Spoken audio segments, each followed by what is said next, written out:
लोग तो नहीं आए कोई?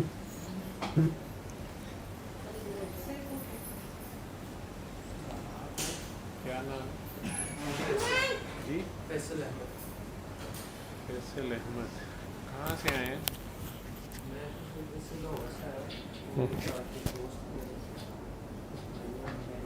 वो साथ है, उनके साथ मैं मिलानी से आया क्या नाम है बेटा? हूँ। मसूद। आप भी मियाँ वाली से ही हैं? अच्छा जी, फरमाए मसूद। वालदा को भी कैंसर किस चीज़ का?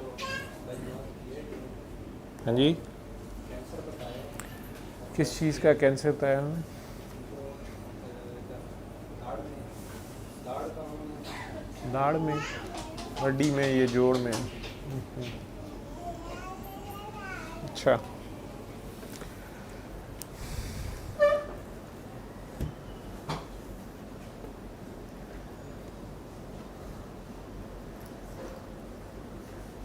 मेरे से फ़ोन पे बात हुई थी आपकी? जी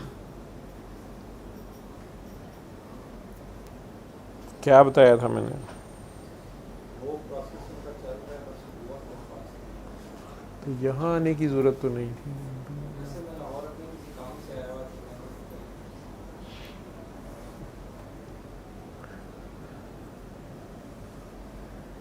सौ बिस्मिल्लाह, आप आ गए हैं, मैं तो किसी को ना नहीं कर सकता। आप आ गए हैं तो। लेकिन इससे पहले आपके एक दोस्त मियाँ वाली से आए थे, आज से 2-4 साल पहले, मुझे एग्जैक्ट याद नहीं। वो भी ऐसे ही आ गए थे, ऐसे ही किसी दोस्त ने उन्हें बता दिया। खुदा जानता है कि दोस्त बता के, उसने बताने वाले ने क्या बताया, वो क्या समझ के आए। उस दिन रश काफ़ी ज़्यादा था, तो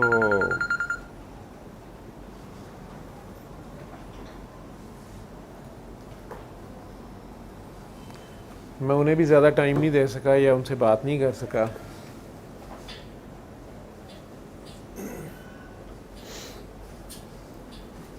ऊपर से उन्होंने यहाँ का माहौल देखा। अभी तो आज काफ़ी तमीज़दाराना है।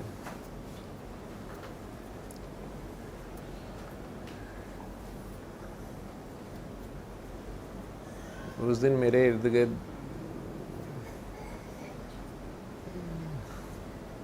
दीवाने मस्ताने कम और नंगे फ़कीर ज़्यादा थे।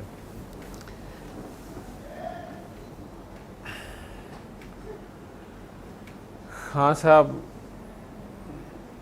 ने मुनासिब समझा कि खामोशी से उठ के चले जाएं। ये भी एक शरीफ और साहिब इल्म शख्स की निशानी होती है कि उसे कोई बात पसंद नहीं आई या उसे समझ नहीं आई, वो खामखा का क्रिटिसिज्म करने की बजाय खामोशी से वहाँ से इज्तनाब कर लेता है। मैंने खैर उनके दोस्त को कहा कि इन्हें वापस बुलाएं। अचानक मेरी नज़र पड़ी, वो जा रहे थे। बल्कि शायद नज़र भी कहाँ पड़ी, मुझे ख्याल गुजरा कि इस जगह पे कोई शख्स बैठा था, वो कहाँ गया। मुझे पता नहीं चला वो कब गए, या खड़े थे या बैठे थे। तो उनके दोस्त को मैंने कहा, मैं कि यार उसको बुलाओ। अव्वल तो लाना नहीं था मेरे से पूछे बगैर, और अगर लाए थे तो उसे मरवाना नहीं था। मैंने कहा जी ये क्या बात हुई? तो मैंने कहा फ़िलहाल उसको फ़ोन करो, उसको कहो वापस आए। उनके दोस्त भी काफ़ी, वो भी आपकी तरह काफ़ी धीमे मिजाज के, खामोश थे जिस तरह ये हैं, रख रखाव वाले। उन्होंने कहा जी रहने दें, वो नहीं आएगा। मैंने कहा नहीं, उसको फ़ोन कर दो, उसको आना पड़ जाएगा, वो आ जाए। तो वो मेरे से नहीं, बहस भी नहीं करना चाहते, उन्होंने फ़ोन कर दिया। न्याजी साहब ने भी मेहरबानी की, वापस आ गए।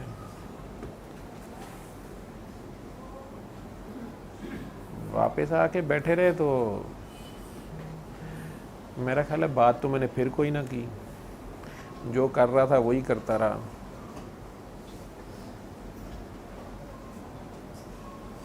नंगों के हमाम में बहती गंगा से नहाया जा सकता है, और क्या किया जा सकता है।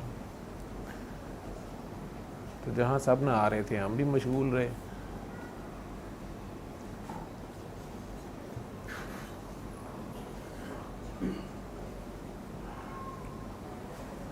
हाँ, ये किया कि जिन रंगों की होली से हम एक दूसरे का मुंह काला कर रहे थे, दुआ के नाम पे उन्हें भी करा दी।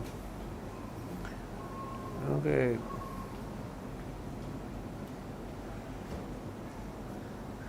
मेरे पास तो आ जाके अल्लाह होता है कि यार 3 बार अल्लाह कर लो, पानी पी लो। और रहमान, मेरी तो बिस्मिल्लाह पूरी नहीं है अभी तक, ठीक है, अभी रहीम तक ही नहीं पहुंचा, रहमान ही नहीं ख़त्म होता मेरे से। तो अल्लाह रहमान बता के भेज दिया। उनकी अल्लाह जाने, मेरा ख्याल है समझ उन्हें फिर भी ना आई। एक तो सादा शरीफ आदमी, ऊपर से खान मुबी मियाँ वाली का।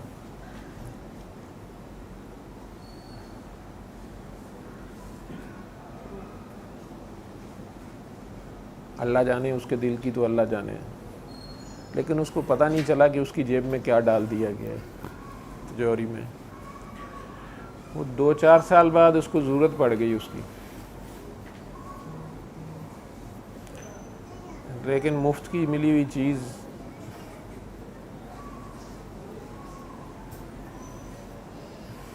खुदा भी हो तो उसकी कदर नहीं होती। वो अमूमन उस वक़्त याद आता है जब सारे खरे सिक्के नाकाम हो जाते हैं, तो खोटे सिक्के की बारी तब आती है। अजब बात है, मेरी खोपड़ी उल्टी है ना, हम मुझे उल्टी खोपड़ी वाला भी कहते हैं, पागल भी कहते हैं। जैसे अभी मैं आया, पहले भी आता हूँ, मैं मना करता हूँ यार ना खड़े हुआ करें, तो कुछ लोग खड़े हो जाते हैं। अब मुझे समझ नहीं आती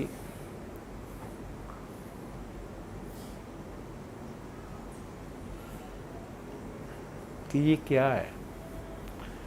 अगर इनसे समझूं तो इनमें से कई मुरव्वत वाले लोग हैं, रख रखाव रख जाते हैं, कई बहुत ही सादा हैं, वो हम ही देखा देखी खड़े हो जाते हैं, कई समझदार हैं, वो बताना नहीं चाहते, दूसरों को पता चल जाएगा।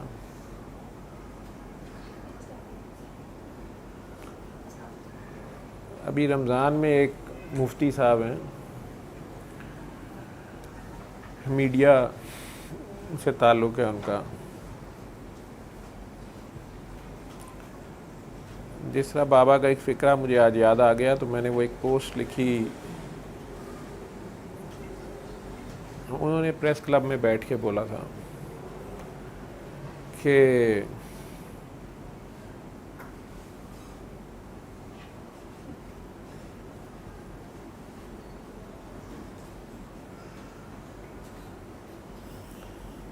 हज़ार कंजर मिलके मुल्क व कौम का वो नुकसान सालों नहीं कर सकते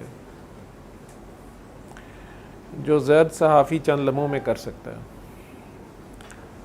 उस वक़्त भी उस कमरे में कुछ साहिबान बैठे थे, उनमें से एक साहब आग बबूला होकर मरने मारने को पड़े, गालियाँ और हत्थापाई पे उतर आए। लाहौर प्रेस क्लब का ही ऑफिस सा था, मैं बाबा के साथ ही गया था। तो मैंने उनसे कहने की कोशिश की कि वो ज़र्द सहाफ़ी की बात कर रहे हैं, आप क्यों इतने ताउले हो रहे हैं। बहरहाल वो मामला रफ़ा दफ़ा हो गया, लेकिन बाबा अपनी बात से बात ना है, उन्होंने ये फ़िक्रा 3 बार दोहराया। फ़कीर जब 3 बार दोहरा देता है तो वो अपनी हुज्जत पूरी कर देता है।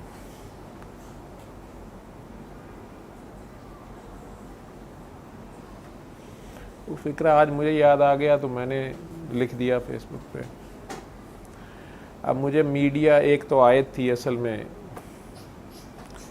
जो टो मेराने से मना करती है, दूसरों के ऐब आश्कार करने से मना करती है। हम सारों में ये आदत है आजकल, तो मेरे जैसों में तो बहुत है, गीबत की, बदगुमानी की, टो में लगे रहने की, तासुब की, ये कौम कहने को मुसलमान है, मुसलमान यकजान एक कालब होते हैं। अगर पाँव के अंगूठे में दर्द है तो पूरा जिस्म उछल रहा होता है, सर के बालों में दर्द है तो सारा जिस्म बेचैन होता है, किसी बाल की जड़ में, सिर्फ एक बाल की जड़ में दाना निकल आए तो सारा जिस्म बेचैन होता है, बुखार हो जाता है। लेकिन ये कौम, ये मिल्लत, ये उम्मत, ये इतने हिस्सों में बट गई हुई है। मैं बहुत कम टीवी देखता हूँ, टाइम नहीं मिलता, इतना होता नहीं है। लेकिन कोई अजीब सी कहानी चल रही थी, मैंने तेज़ी से 3-4 चैनल चेंज किए, किसी जज साहब की, किसी सियासी वीडियो की, ब्लैकमेलिंग पता नहीं क्या। मैं भी आजकल मीडिया नहीं तो सोशल मीडिया कहते चढ़ा हुआ हूँ। इन काकियों को कहता भी हूँ कि क्या मिलेगा तो मेरी बदनामी का चर्चा करके। तो मैं तो अपने आप को वहाँ रख के सोचने लगा कि यार ये जज साहब कह रहे हैं कि ये मुझे ब्लैकमेल कर रहा था, ये दूसरा कह रहा है कि जज साहब को कोई और ब्लैकमेल कर रहा था, तीसरा कह रहा है कि इन दोनों की आपस की लड़ाई है, मेरा नाम खामखा ले रहे हैं। पता नहीं, मुझे वो ज़्यादा समझ तो नहीं आई क्या उसका सियाको सबाब और जलालत थी। आखिर उन सब में कोई एक सच्चा है।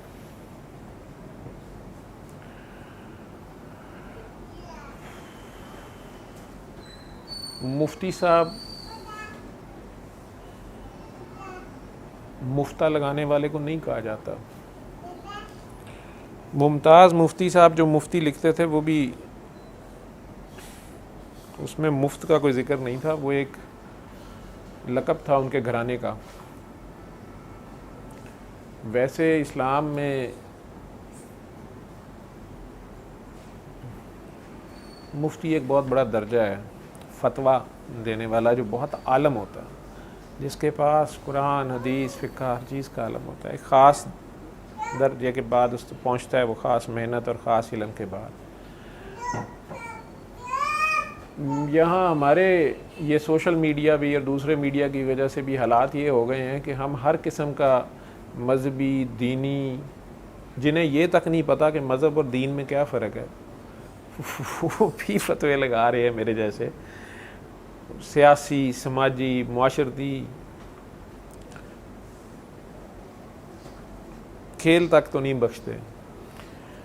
ये मैच फिक्स है, इसने जुआ खा लिया, इसने नहीं खा लिया, मेरे जैसे भी लगे होते हैं। क्योंकि हमें ज़ुबान का चस्का है, हमने गप उड़ानी होती है। चाहे दो बहन भाई जा रहे हैं उस सड़क पे, हमने स्टोरी बना लेनी होती है कि ये डेट मार रहे हैं। ज़हनी अयाशी, जो असल इस्लाम है वो तो पता नहीं कहाँ है। मैं उसी की तरफ आ रहा हूँ कि मुफ्ती की मैंने उसके साथ ही वाक़या पढ़ा कि मौला अली के दौर में शायद कोई शख्स उनके पास मिस्र से पहुंचा, जो मैंने थोड़ा बहुत पढ़े हुए देर हो गई है, शायद वाक़या तो मशहूर है। उसने शायद कहा कि जी मेरे और बीवी का झगड़ा हो गया है, मेरे मुंह से ऐसे अल्फाज निकले हैं, ऐसे निकले हैं। तो मेरे एक मुफ्ती साहब शायद कह रहे हैं कि तलाक हो गई है। मैं दूसरे मुफ्ती साहब के पास पहुंचा हूँ, कहते नहीं हुई है। या मेरी बीवी ने या उसके घर वालों ने एक मुफ्ती को कंसल्ट किया, मैंने एक को किया। ये नबी करीम सल्लल्लाहु अलैहि वसल्लम के पर्दा फरमाने के 23 से 30 साल के अंदर का दौर है। मिस्र तक हुक्मरानी तो चली गई थी, तो आपने बुला लिया दोनों मुफ्ती भी बुला लिए।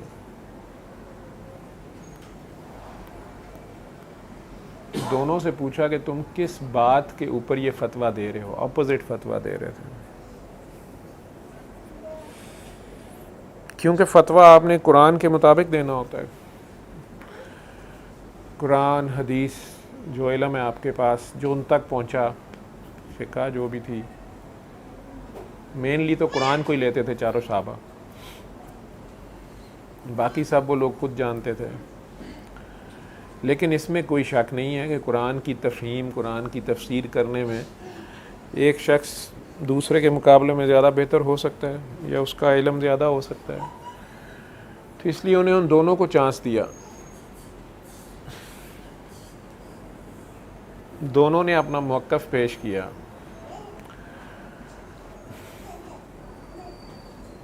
लेकिन उसमें से एक तो मुदल्लल बात कर रहा था कुरान के मुताबिक, दूसरा जो है वो डेलिबरेटली जो बात वाज़े थी उसको तरोड़ मरोड़ रहा था। अदरवाइज़ ये बड़े मशहूर वाक़यात हैं कि सैयदना अबू बकर या सैयदना उमर फ़ारूक रज़ी अल्लाह तआला अन्हु के ज़माने में सैयदना उमर फ़ारूक ने कोई फ़ैसला दे भी दिया बैज़ियत खलीफातुल वक्त के, और मौला अली को पता चला या उन्होंने उन्हें बुलाया है कि यार ये आपकी क्या राय है, ये फ़लाँ मामला उलझ गया है, या इसमें मेरा तो ये राय है। और मौला अली ने उससे इंटायरली अपोजिट कुरान ही से उन्हें कहा कि ये इसको ऐसे देखें और नबी ने फ़लाँ वक्त पे ऐसे किया था, और उन्होंने उससे एग्री किया। तो कमी बेशी समझ की, मंतक की, अंडरस्टैंडिंग की, प्रैक्टिकल की, मुशाहिदे की हो सकती है, लेकिन जहाँ बदनीयती शामिल हो जाए और कुरान साथ हो, या आप कुरान को मिसयूज़ करके कुरान के अपने मफाहिम निकाल के और उसको चंद सिक्कों की खातिर, थोड़ी शोहरत की खातिर कुछ का कुछ कर दें, जो कि आजकल तो बहुत आम है। तो जब ये चीज़ वो साबित हो गई कि उनमें से एक साहब जो हैं वो सारा अपना ड्रामा कर रहे थे, उसकी गर्दन उड़ा दी उन्होंने।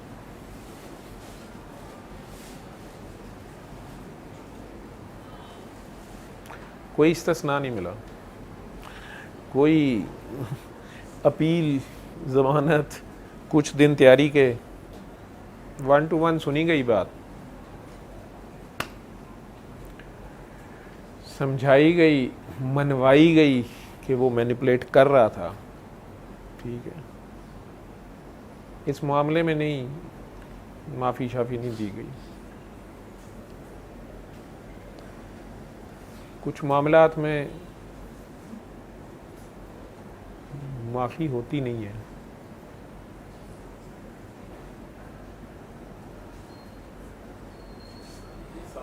शाह जी बड़ा सोचा मैंने, आपको बड़ा याद किया कि कितने रह गया है, किससे फंस गया। तू सुना? मैं ठीक ठाक। ठीक है, आप खैरियत से? तेरे सामने ही सुना। आ जा, इधर बैठ जा, इधर आ जा, तो इधर आया, इधर। हाँ, तो मौला अली ने उस पर यह साबित करने के बाद गर्दन उड़ा दी एक की। दोनों एक ही मामले में दो मुख्तलिफ फतवे दे रहे थे, और उनका एक ही बात उनसे पूछना था कि एक कुरान के साथ दो फतवे कैसे दे रहे हो तुम। अगर उनमें से या तो कोई मानता, लेकिन थे ना मुफ्ती के दर्जे पे,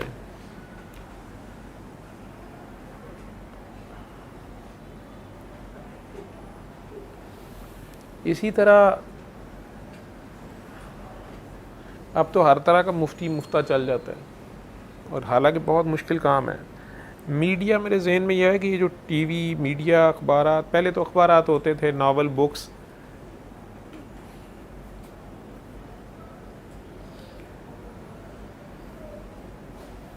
पिछली सदी से ये काम शुरू हुआ है कि ये मीडिया के ज़रिए, अखबारात थे पहले, फिर टीवी आया, और टीवी के बाद कैमरा, मूवीज़, इससे ब्रेन वॉशिंग की गई कौमों की, बड़े ग्रैंड लेवल पे भी की गई, कमर्शियल पर्पसेस के लिए भी की गई।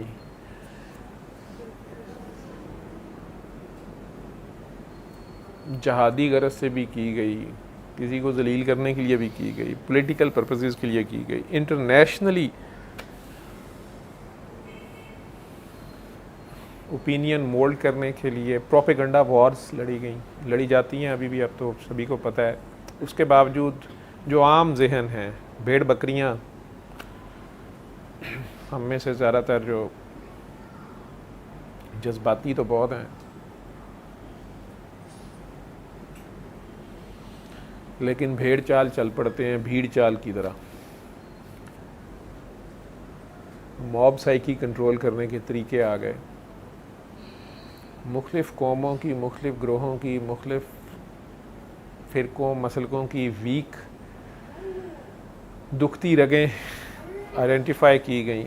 कहाँ से किसको अचानक भड़काया जा सकता है, कहाँ से किसको अचानक नचाया जा सकता है और कहाँ किसको अचानक भड़काया जा सकता है। और ये गलाज़त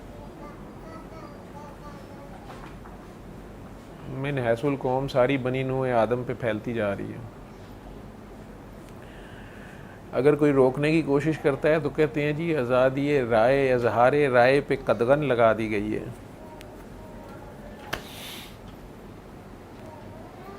बड़ी खूबसूरत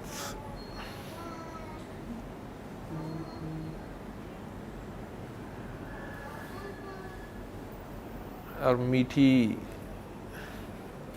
तरकीब से ये जहरीली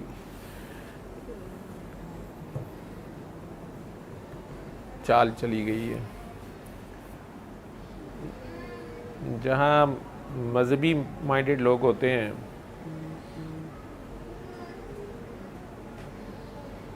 जब भड़काया जाना हो तो इंतहा पसंद तैयार किए जाते हैं, जब वो गले पड़ जाएं तो इंतहा पसंदी के ख़िलाफ़ लेक्चर देने के लिए लिबरल्स सेकुलर्स बनाए जाते हैं। और जब इंतहा पसंद तैयार करने हो तो लिबरल्स और सेकुलर्स मरवा दिए जाते हैं। जब इंतहा पसंद मरवाने हो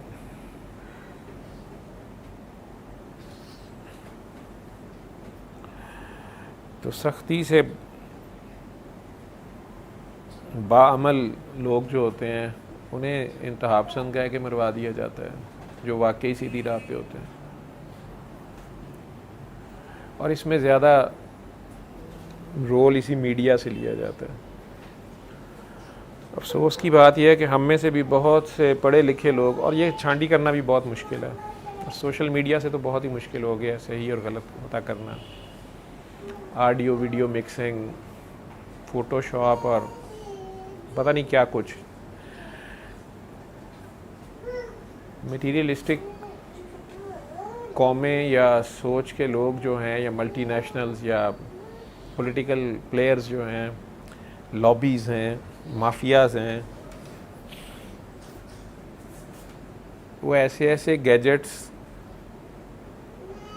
मार्केट में इंट्रोड्यूस करवाते हैं जिसको मैं और आप जैसे लोग भी कुछ का कुछ करते रहते हैं। उसमें से उनकी कमर्शियल कॉस्ट भी निकलती है, लेकिन ये मार्केट में लॉन्च करने से 20-25 साल पहले उनकी जो मिलिट्री फोर्सेस होती हैं उस टेक्नोलॉजी को पहले मिलिट्री पर्पस के लिए यूज़ करती हैं, जबकि बाकी आम दुनिया को ख्वाबो ख्याल में नहीं होता कि हमें वॉच किया जा रहा है, हमें मॉनिटर किया जा रहा है। ये जो डेटा ट्रांसफ़र किया जा रहा है, ये जो डेटा लिया जा रहा है, ये डेटे का क्या फ़ायदा होगा, इसका क्या हो जाएगा अगर ये पता चल जाएगा कि इस मुल्क में इतने लोग हैं, उनमें से इतने मर्द हैं, इतनी औरतें हैं, इतने जवान हैं, इतने बूढ़े हैं, इतने बच्चे हैं, इतने लोगों को ये पसंद है, इतने लोगों को वो पसंद है। ये जो कमर्शियल माइंड रखते हैं उन्हें भी पता है। और जो अस्करी जहनीत के लोग हैं वो सबसे पहले इसको उस नज़रिए से देखते हैं।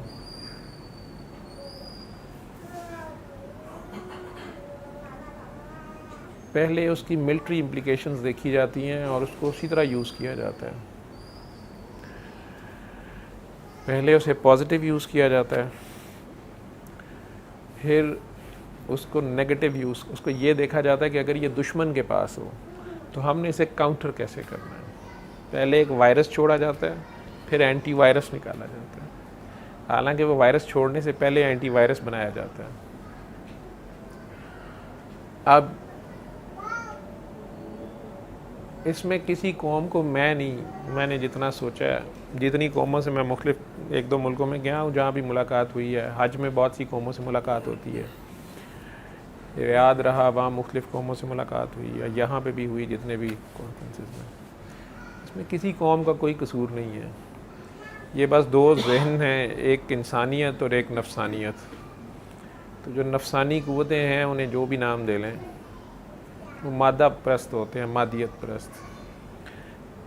वो मज़हब का लिबादा भी ओढ़ लेते हैं, लेकिन वो इंसान नहीं, नफसान होते हैं।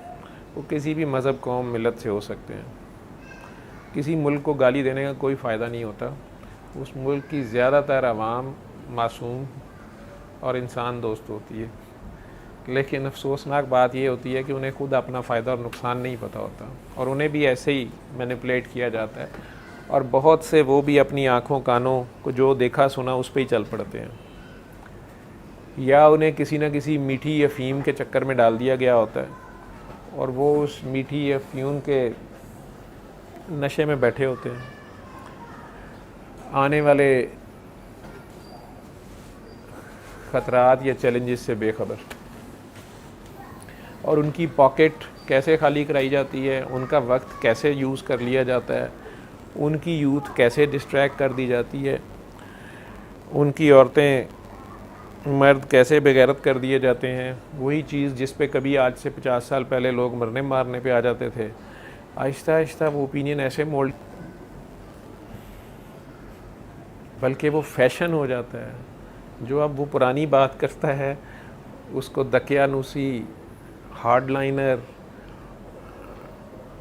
कदामत पसंद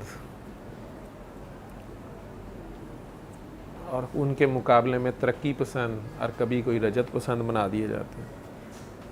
तो आ जाए, आप ही की बात हो रही।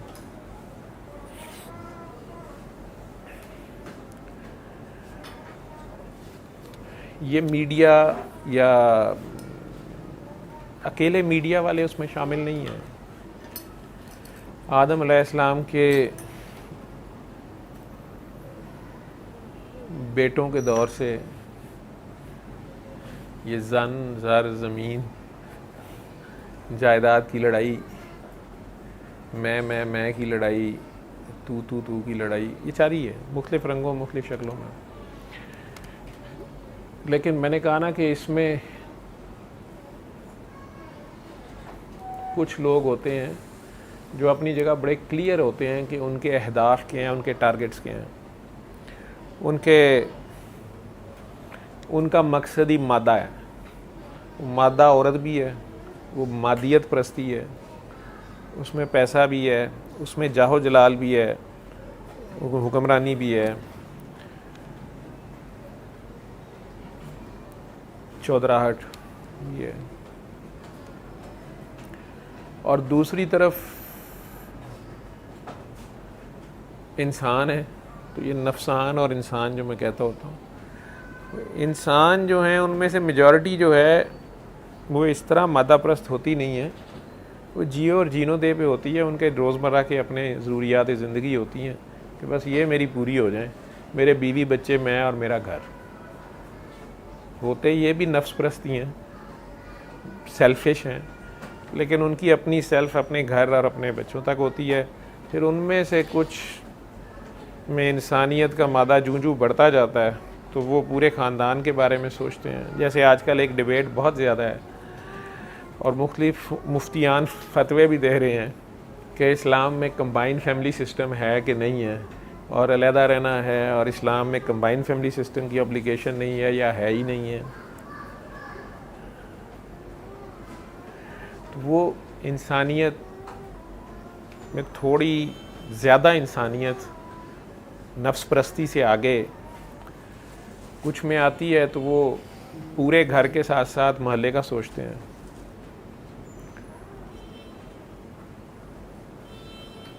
कुछ पूरे शहर का सोचते हैं, कुछ पूरे मुल्क का सोचते हैं, कुछ पूरी बनी नो इंसानी का सोचते हैं, पूरी ज़मीन का सोचते हैं।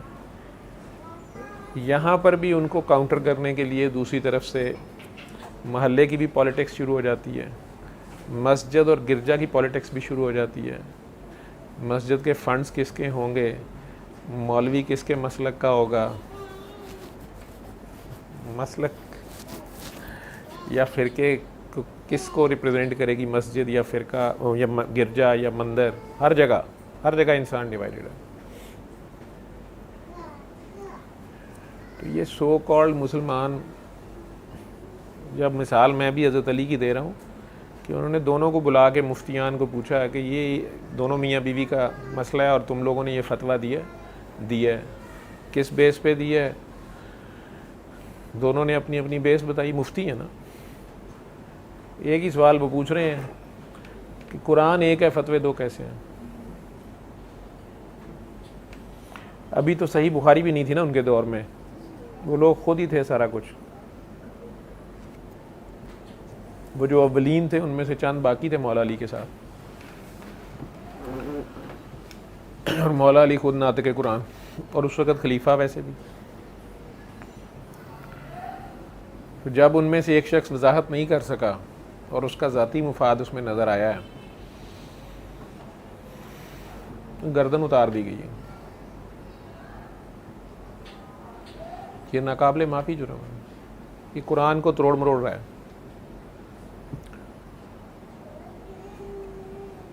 1400 सालों में बिलाशुबा पुलों के नीचे से बहुत सा पानी बह गया है। अफसोसनाक बात है कि पुल रहे नहीं और पानी पुलों के ऊपर नहीं, सरों से ऊपर आ गया। मेरे जैसे लौंडे भी अब फतवे देते फिरते हैं, उसमें ये मीडिया का रोल भी है। अदरवाइज़ वो जो मैंने कहा ना, नफसानी ग्रोह और इंसानी ग्रोह, वो नफसानियत हम सारों में है और इंसानियत भी हम सारों में है। हर इंसान में ये सारी ऐप्स हैं, वो यूज़ कौन सी कर रहा है और उनको यूज़ करने की नीयत क्या है। मेरे जैसे नेक जो हैं उन्हें तो ज़्यादातर ये होता है कि ये जो अच्छी ऐप्स मैंने यूज़ किए हैं, ये तो मैंने अल्लाह की राह में किए हैं, और जो बवक्ते ज़रूरत मैंने गंदी ऐप्स यूज़ किए हैं मेरे अंदर की, ये भी मैंने बवक्ते ज़रूरत की है। मेरा राइट था, दूसरा भी तो ये कर रहा था, वो भी ये कर रहा था, वो भी ये कर रहा था। लेकिन जब दूसरा वही ऐप्स यूज़ करता है तो फिर वो गंदा है, बुरा है और नाकाबिले माफ़ी है।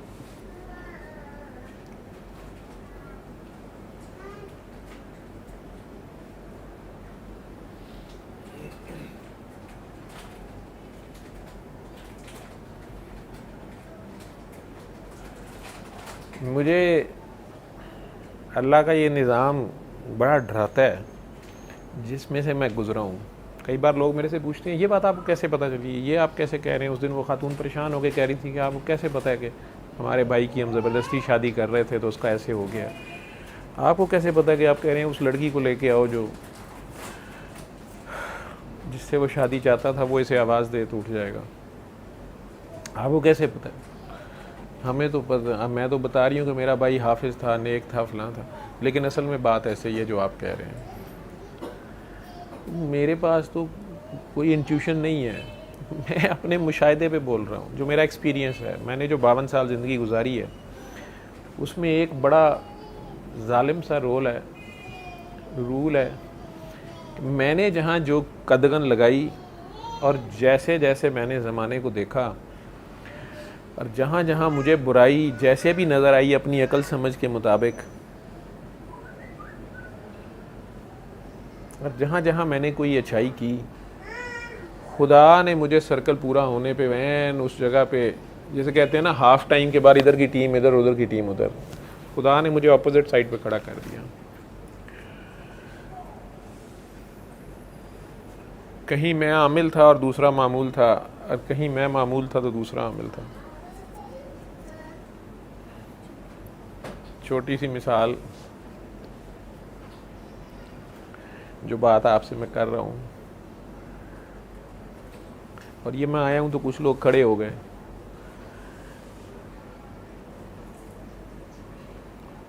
एक साहब आए तो इनके लिए मैं खड़ा हो गया।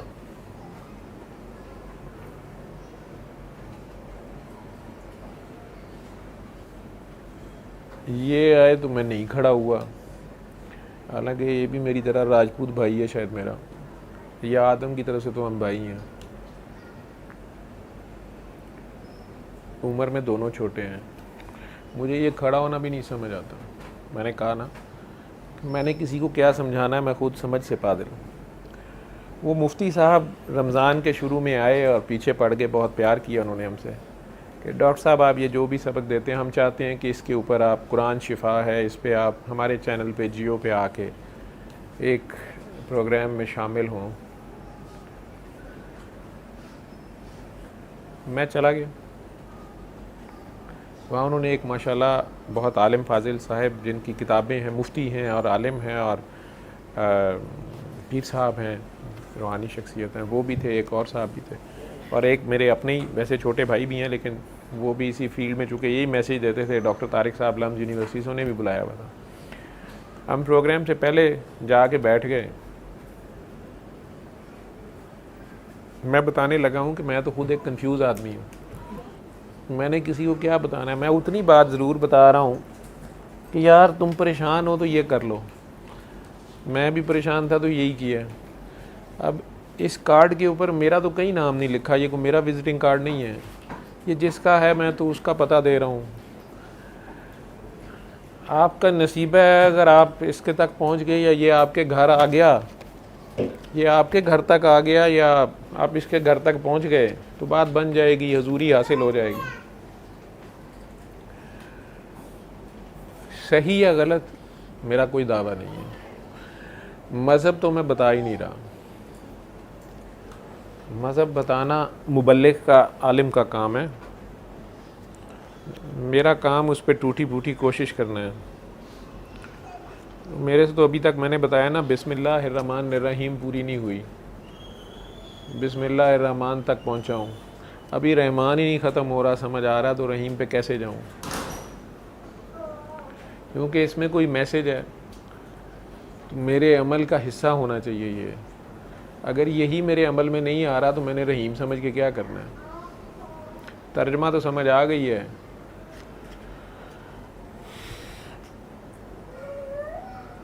कि अल्लाह के नाम पे जो मेहरबान और रहम करने वाला है, मेरी सुई यहाँ फंसी हुई है कि जो मेहरबान होता है वही तो रहम करता है और जो रहम करता है वो मेहरबान ही होता है। फिर ये दो लफ्ज़ क्यों हैं? और जहाँ भी इकट्ठे आते हैं रहमान पहले आता है। रहमान में पूरी एक आयत है अल रहमान और बात ख़त्म कर देता है। फिर एक पूरी सूरत है अल रहमान पे। फिर बिस्मिल्लाह में भी आते साथ ही अल्लाह के साथ ही रहमान है। कोई उसका तारुफ है, कोई उसका इशारा है, कोई पहेली है। आयत कहते हैं इशारे को, पहेली बूझने के लिए इशारा दिया जाता है। वो अपने आप को पहचानाना चाह रहा है तो अपना कोई तारुफ दे रहा है। वो दरवाज़ा नॉक कर रहा है तो मुझे पूछना पड़ रहा है डरते हुए, भाई कोई डाकू चोर ना हो, कौन? तो वो आगे से अपने कोई इशारे दे रहा है। जो नाम उसने बताया मैंने देखा सुना नहीं आज तक। अल्लाह, भाई कौन अल्लाह? जो रहमान है, जो रहीम। अब मुझे रहमान ही नहीं पता। मक्के वाले कहते थे ये रहमान क्या है? वो कह रहा था इन्हें कहो किसी बाखबर से पूछें।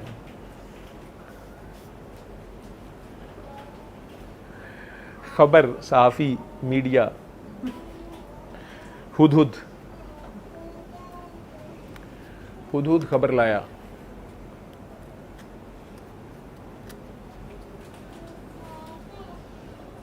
खैर की खबर लाए, लेकिन चुगली ना हो, गीबत ना हो। खैर इन्हें कहो किसी बाखबर से पूछो, पता नहीं। और ये रहमान के बंदे, और रहमान का नहीं पता चल रहा, रहमान के बंदे आगे बात उलझती जा रही है। तो मैं तो भी भाई रहमान ही नहीं मेरे से ख़त्म हो रहा। और बांट बांट के मैं थक जाता हूँ, ख़त्म ही नहीं होता।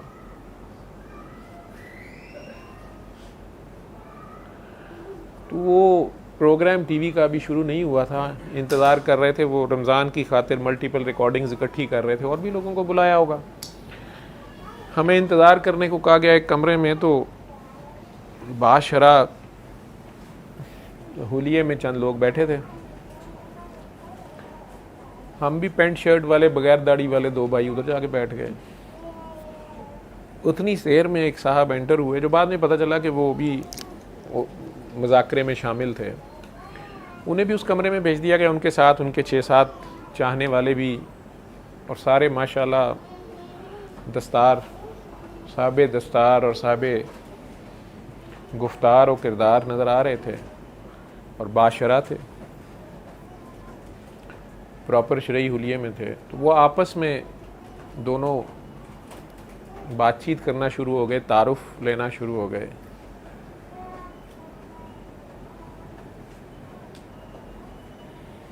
अब बैठे तो हम भी पहले से थे सलाम करके, लेकिन ज़ाहिरी बात है हम पेंटो शर्टों वाले, बगैर दाढ़ी मूंछ वाले, तो पहले तो कमरे में गुफ्तगू ज़्यादा नहीं हुई। हमने सलाम किया, बैठ के उन्होंने वालेकुम सलाम कर दिया था। लेकिन अब वो सब लोग आपस में थे, बात कर रहे थे, तो तब उन्होंने मुनासिब समझा, कुछ मेरे से पूछा, एकदम ही कोई बात उन्होंने की। वो आपस में कोई अल्लाह रसूल की बात कर रहे थे। अब मैं तो आलिम नहीं हूँ, हमने तो अपने घर में बड़ों से, पेंडू लोग गाँव के, तो वो जिस तरह सुना अल्लाह मियाँ अल्लाह, तो इसी तरह मैं अपनी बात करते हुए कर जाता हूँ, अल्लाह बेचारे को कौन मानता है। बात पता नहीं क्या हुई कि बाहर रश था, सड़क पे जैम था, मुझे बात का स्टार्ट भूल गया। तो वो एक साहब आलिम थे, उन्होंने कहा कि आप भी जब इधर से आए ऐसे, मैंने कहा कि नहीं वो आज फलां दिन है, पता नहीं बात क्या हुई। तो मैं कहा जी बस अल्लाह भला करे। उन्होंने शायद कहा कि नहीं, अल्लाह के नाम पे ऐसे शायद करना। मैंने कहा अल्लाह बेचारे को कौन मानता है। तो वो थोड़े जलाल में आ गए। उन्होंने कहा अस्तगफिरुल्लाह, अल्लाह को बेचारा नहीं कहते। तो मैं परेशान हो गया, मैं क्या वो मेरे कहने से बेचारा हो जाएगा। तो लेकिन मैं माजरत चाहता हूँ, आपकी बात ठीक है, लेकिन अब मेरा ये तकिया कलाम जैसे किसी शख्स का होता है। कोई मैं दोनों उलमा थे माशाल्लाह, माथे पे मेहराब थे, तो मैं वैसे ही उनकी इज़्ज़त करने पे मजबूर था कि अल्लाह ने उनको नवाजा हुआ था। तो मैंने कहा सीख भी लेता हूँ और अपनी ज़ुबान को कंट्रोल करने की कोशिश तो करनी चाहिए। तो उन्हें वैसे कहने की कोशिश की कि यार मेरे कहने से तो बेचारा नहीं हो जाएगा।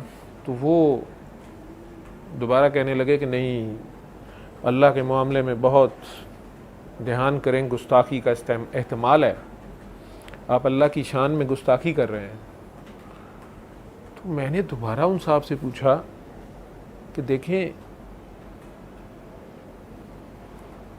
इज्जत देने वाला कौन है?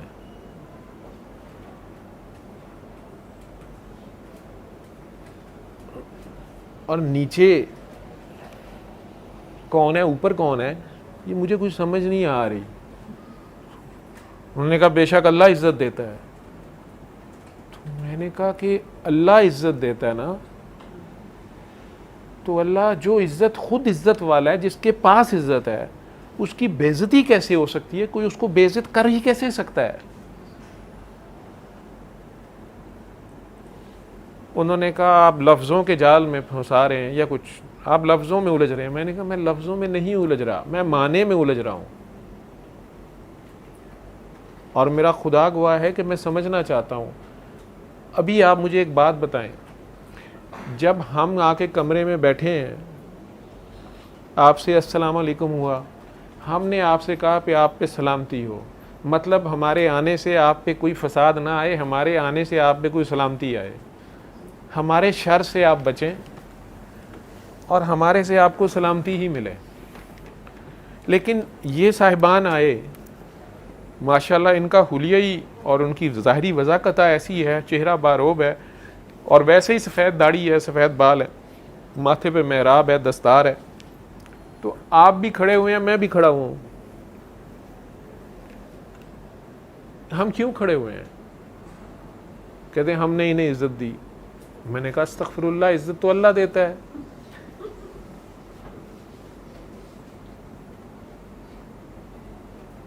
तो वो दूसरे जो मुफ्ती साहब थे, बड़े साहब, वो खामोशी से सुन रहे थे।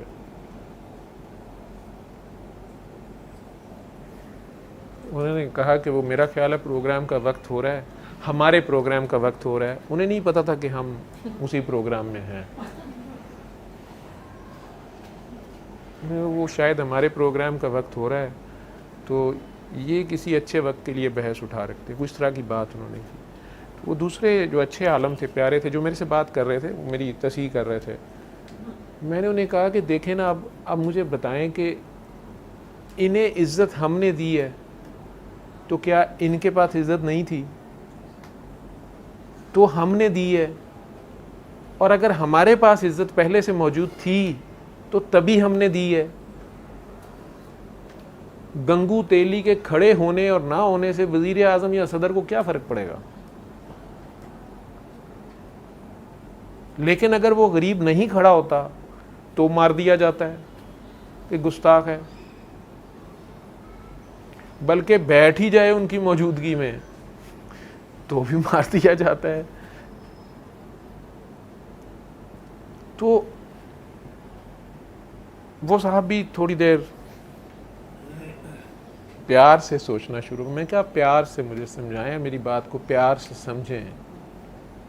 इज्जत देने वाला अल्लाह है, तो मैं तो हूं ही गुस्ताख, मेरे पास तो इज्जत नहीं है, मुझे तो उसने देनी है।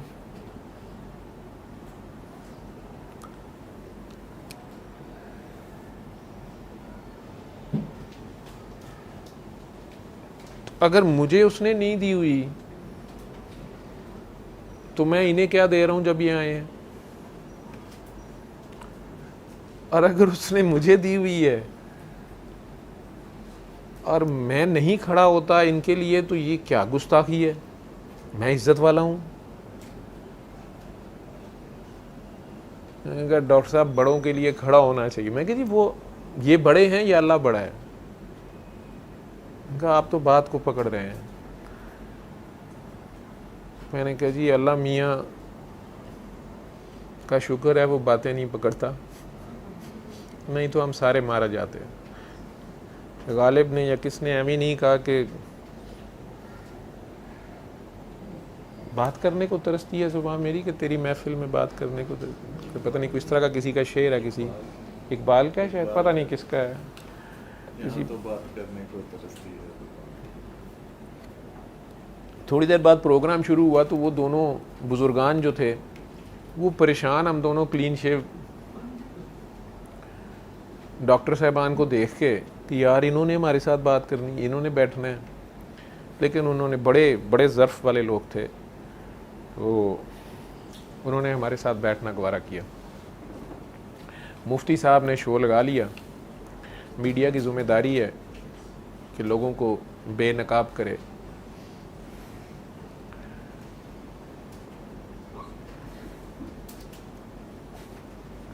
और जहाँ चाहे निकाब डाल दे, जिस मर्जी लुच्चे को नकाब पोश हसीना बना दे और उसकी तारीफ़ों के पुल बांध दे, और जिस मर्जी उच्चे को लुच्चा कर दे और बेनिकाब कर दे। बाज़ार दमिश्क आज भी सजा लिया जाता है। वो नियाज़ी साहब, आप भी नियाज़ी हैं? अच्छा शुक्र है। मैंने कहा शायद मेरे आज हर तरफ नियाज़ी हो गए हैं, इसलिए मैंने बुखारी पीछे किए हैं। ये किधर है? इधर भी कोई ना कोई होगा, 5 पूरे हो जाएंगे। तो अब ये सैयद बादशाह है। 3 साल पहले माँ के कहने पे माँ को छोड़ के आला तालीम हासिल करने चला गया, दाता की नगरी छोड़ के। सैयद बादशाह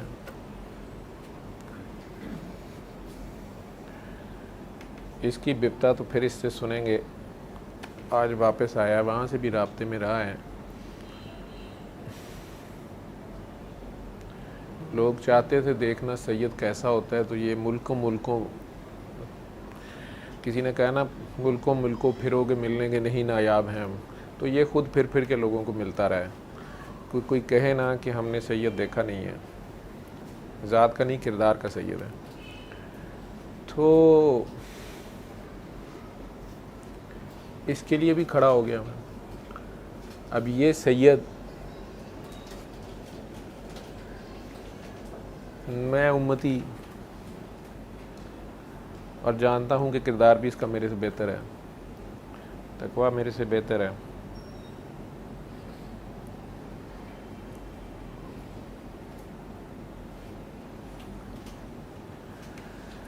मेरे ही मुल्क में मेरी वीडियो पे कई बार मैं कह देता हूँ सैयद की इज़्ज़त करो।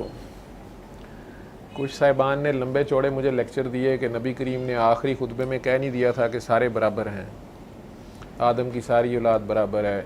ये क्या आप अकरबा परवरी करते रहते हैं, आप ख़ुद सैयद हैं तो आप दूसरों को, और मैं कहा अल्लाह के बंदे में नहीं हूँ सैयद। पहले तो यहीं से तुम, आज भी उस पोस्ट पे लोगों ने लिख दिया कि आप हुक्मरान पता नहीं किसके पीटी है, पता नहीं इमरान खान के हैं कि न्याजी साहब के हैं। न्याजियां तो कदे मैं खिलाफ हाँ कदी आके जब मैंने पता नहीं लगता फिर न्याजी की करवाऊ ने मेरे को, तो वो मुझे नहीं समझ आई मेरा कैसे ये इम्प्रेशन पड़ा कि आपका टिल्ट उधर है। हालांकि मैंने अपनी ज़िंदगी में जिस लेवल पे भी हुक्मरान को फेस किया उसे ख़बरदार ही किया,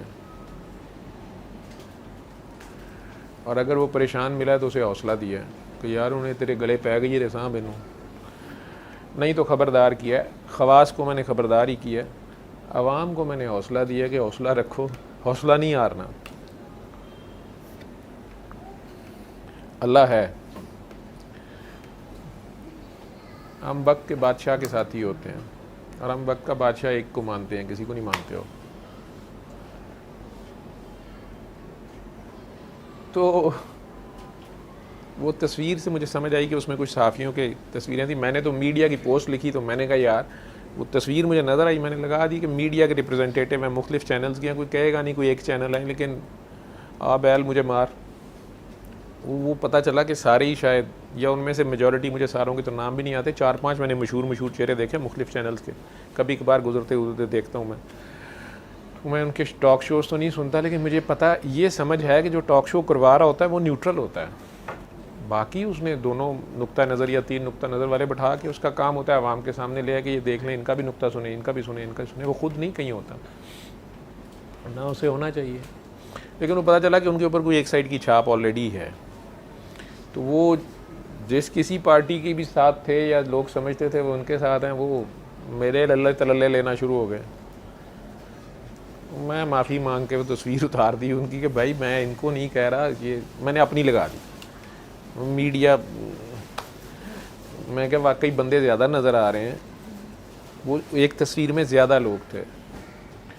तो ज़र्द सहाफ़ी मैंने लिखा था तो वो वाहिद था और 1000 कंजर था, तो वो तस्वीर ज़्यादा थी। तो मैंने कहा ये उल्टा हो गया है, मैं तो मीडिया का सिर्फ रिप्रेजेंट, ना मैं ज़र्द सहाफ़ी कह रहा हूँ ना मैं कंजर कह रहा हूँ, उन्हें बेचारों को ना ज़र्दी, वो तो सारे रोज़ी रोटी मेरी तरह कमा रहे हैं। मैं डॉक्टर हूँ, मेरा काम है मैं डॉक्टरी करूँ, मैं पहले ही बाबा बनने की कोशिश कर रहा हूँ लोगों के नज़दीक, या सूफ़ी बनने की कोशिश कर रहा हूँ, या रूहानियत पता नहीं कर रहा हूँ, यार मैं एक इलाज बता रहा हूँ, तरीका इलाज बता रहा हूँ, करना है नहीं करना ना करो। हाँ, सोशल मीडिया के ज़रिए ये फ़ायदा ज़रूर हुआ, नहीं तो ये मैं वीडियोस बंद कर देता। जितनी भी तनकीद है जो भी है, ये काकियाँ बेचारियों ने भी मेरे से गालियाँ भी खाती हैं, दिन रात बैठ के एडिट करके पता नहीं लगाती भी हैं, जिनकी लगाती हैं, जिनकी तस्वीर बीच में आती है वो भी ना खुश हैं, जिनकी नहीं आती वो भी ना खुश हैं, जिनकी बात कट जाए वो भी ना खुश हैं, जिनकी आ जाए वो भी ना खुश हैं। मुश्किल ड्यूटी है, तो मुझे तो खुद अंदाज़ा है, लेकिन मैंने कई बार बंद करने का सोचा। फिर कहीं से दुनिया के किसी कोने खिदरे से फ़ोन आता है, मैसेज आता है, उसके नीचे लिखा जाता है कि डॉक्टर साहब हमने ये किया और ये हो गया, आपने सिलसिला बंद नहीं करना। मेरे 20 साल से नुक्ता फंसा हुआ था, मुझे पता नहीं कौन से नुक्ते निकल रहे हैं। अल्लाह के भी अपना ही काम है। वो असहाबे कहफ वाली मैं किताब देखता हूँ, जब उसमें वाक़या देखता हूँ तो मैं देखता हूँ अल्लाह ने काम लेना तो कुत्ते से ले लेता है। आप में से जो एक बच्चा, यही मैं कहता हूँ कि जो चीज़ नज़र आ रही होती है वो आपकी समझ में नहीं होती, और जो दिख रही होती है जब आपको नहीं समझ आती, कंफ्यूज करती है, तो मिट्टी पाओ आगे चलो।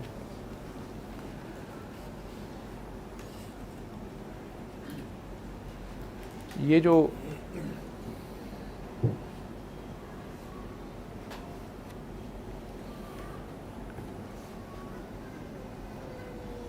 मुफ्ती साहिबान हम सारे बन जाते हैं बड़ी जल्दी। उन मुफ्ती साहब ने भी प्रोग्राम करा दिया हमारा, कुरान शिफा है, शिफा मिन जानिब अल्लाह। बड़ा अच्छा प्रोग्राम किया उन्होंने, शुक्र है कोई ना मनाजरा हुआ ना इख्तलाफ राय हुआ, बात जितनी थी वो गई। उन्होंने बड़ा अच्छा प्रोग्राम कर दिया।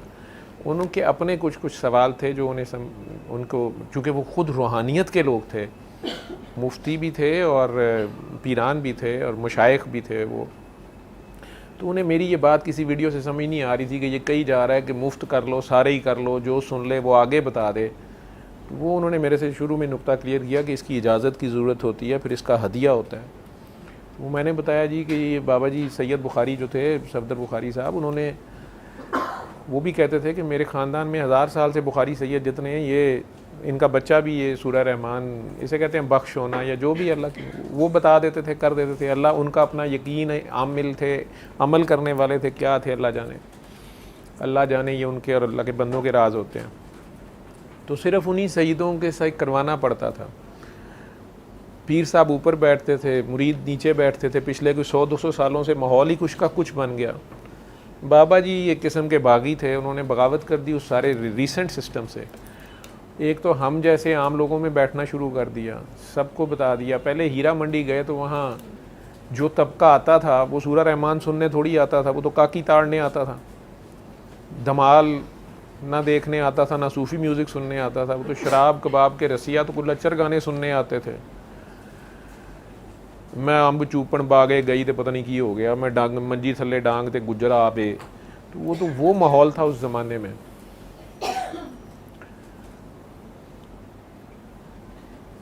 और सरेआम हो रहा था, स्टेज और सकाफत और शो के नाम पे हो रहा था। काकी नाची और नचाई जाती थी, सिनेमा में भी लगती थी, किसी की गैरत नहीं जागती थी। अब वहाँ पर कुछ काकियाँ तो पैदा ही वहाँ हुई, कंजरों की काकियाँ। उन्होंने ख़ुद भी यही किया, आगे उन बच्चियों को भी उसी पे लगा दिया, जो हमारा एक कॉन्सेप्ट होता है कि ये अपनी खुशी से ये सब कर रही हैं। इसी तरह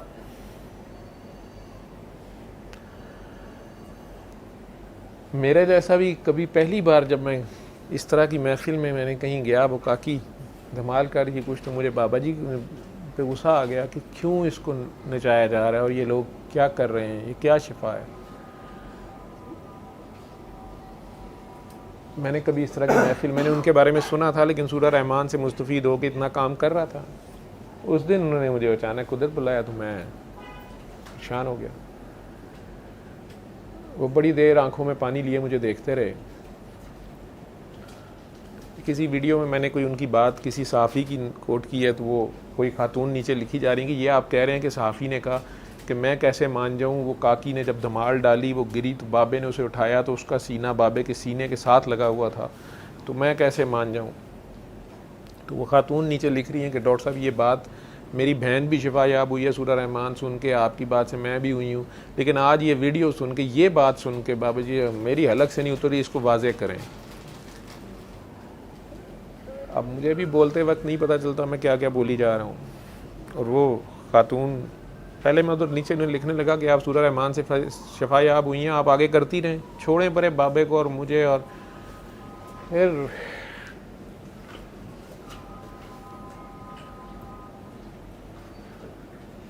क्या समझाता मैं किसी को। मैंने इससे पहले भी एक वाक़या नरेट किया था कि एक थानेदार ने, पुलिस ऑफिसर ने, बल्कि थानेदार नहीं था, डीएसपी एसपी टाइप था, बाबा जी को लॉयर माल थाने में मैं उनके साथ था, ललकारा किसी तरह, बस कोई भी वो वाक़या जैसा भी, गोली मारें। फिल्मों में तो आपने ये देखा होगा, मैंने अपनी आंखों से भी होते देखा था। तो कुछ बच्चियां अगर छोटी उम्र में अगवा हो जाती हैं 3-4 साल की, और आपके मुल्क में क्या नहीं होती हैं, ये कहाँ से इन बाज़ारे हुस्न में बच्चियां आती हैं, कौन बेचता है, कौन ख़रीदता है, हैदराबाद से अगवा होने वाली लाहौर के हीरा मंडी तक कैसे पहुंचती है,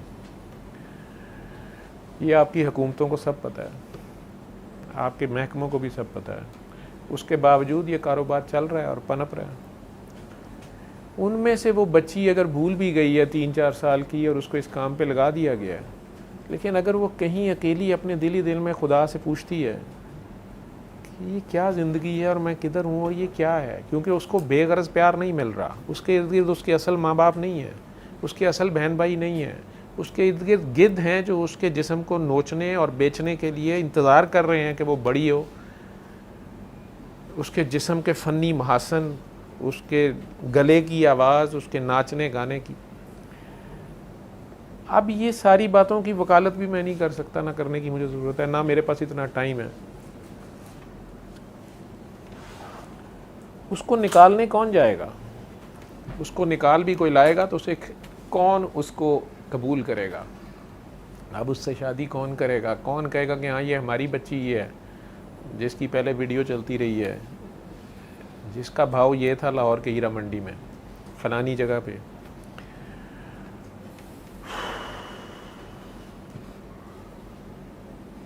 कुछ रिएक्शनरी हो गई, कुछ को बाप पैदा करके छोड़ गया। ऐसी को भी मैं जानता हूं जो खुद मेरे पास आई। आपके मुआशरे ने तो अब उसे वैसे बड़ी इज्जत दी हुई है, जो अल्लाह ने उसे शायद तौबा की तौफीक दी, मैं नहीं कहता। अब तो वो ढंग के कपड़े भी पहनती है, लेकिन एक ज़माना आया कि उसकी नंगी तस्वीरों से लेके हर चीज़ बाहर आई। इंटरनेशनल लेवल पे गई, बल्कि इंटरनेशनल पहले गई, बाद में आपके पास आई। मेरे पास तो बुर्का पहन के क्लिनिक पे आई, नाम ही कुछ और लिख पाया हुआ था, मैं किसी और नाम से जानता था। मैंने बुर्का तो उतरवाना होता है, डॉक्टर तो कपड़े भी उतरवाता है। जितना मैंने जब देखा मैंने कहा कुछ नहीं, लेकिन अपनी आदत से मजबूर मैंने भी उसे दुआ ऑफ़र की। डॉक्टरी मेरा ख्याल था जितना नखरा है, जितना पैसा, जितनी ये जो, जब मैंने इसको देख लिया कि ये तो वो है, तो मैंने उसे जिस वक्त दुआ का भी आखिर में कहा, मेरी आदत है 5-7 मिनट मैं एक्स्ट्रा देता हूँ। उसकी आंखों में आंसू आए, उसने सिर्फ इतनी बात की कि आप कहते हैं तो कर लेती हूँ, वाकई अल्लाह मुझे माफ़ कर देगा। अजीब तरीके से उसने पूछा।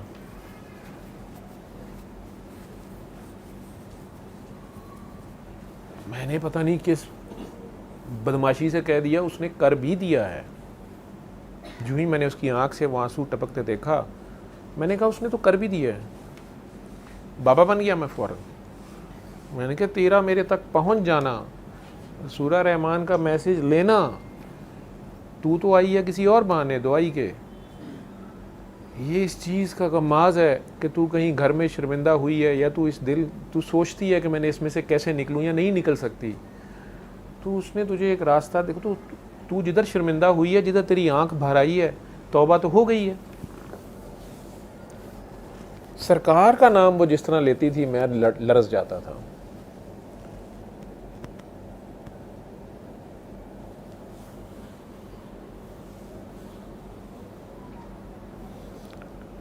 अजीब ही उसकी तड़प थी।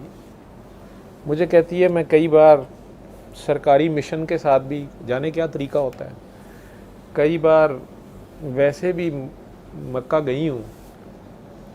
डॉक्टर साहब, मैं मदीना के होटल से सबके साथ निकलती हूँ, लेकिन मस्जिद नबी के सहन में पाँव नहीं रखती और सड़क पे फिरती रहती हूँ। जब वापसी होती है होटल आ जाती हूँ।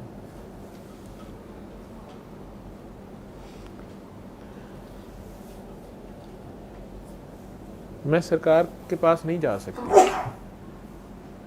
बल्कि जो उसके लफ्ज़ हैं मैं नहीं बोल सकता, मेरे लिए मुश्किल है बोलना है। मुझे समझ नहीं आई कि ये मुझे दुआ कराने आई है या मैं इसको करानी है दुआ। मैं गुंग उसकी शक्ल देखता रहा। वो जो 28 साल पहले मैंने अपनी डॉक्टरी में एक गायनी की वार्ड में हरकत की थी, आज भी मुझे याद है, 91 में।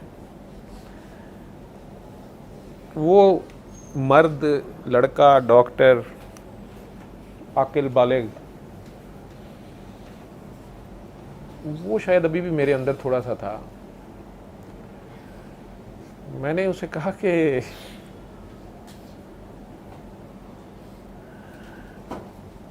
तुम्हें इतना है तो तुमने ये रास्ता क्यों अपनाया?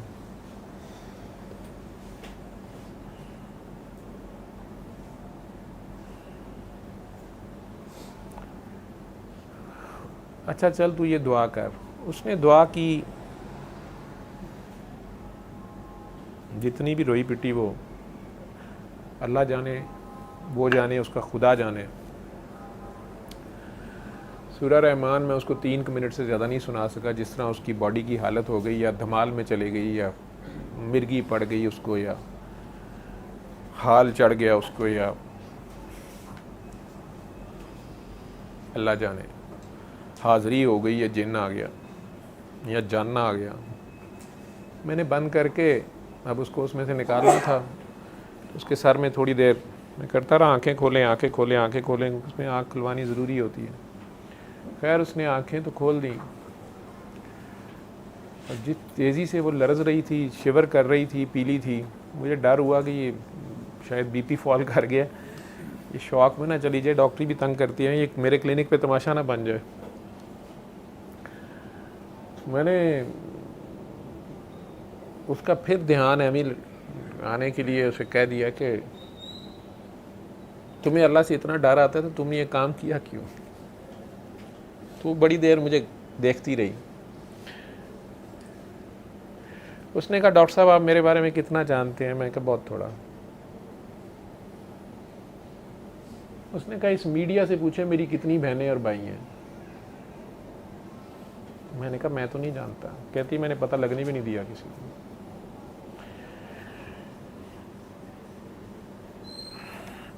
डॉक्टर साहब जब मैं अचानक यतीम हुई थी ना, और मेरे ताया ने सारी चीज़ों पे कब्ज़ा कर लिया था, और हम 5 बहनें और 1 भाई थे, और भाई सबसे छोटा था, और माँ मेरी जवान थी। तो जिस तरह गिद्ध बार बार आते थे घर में,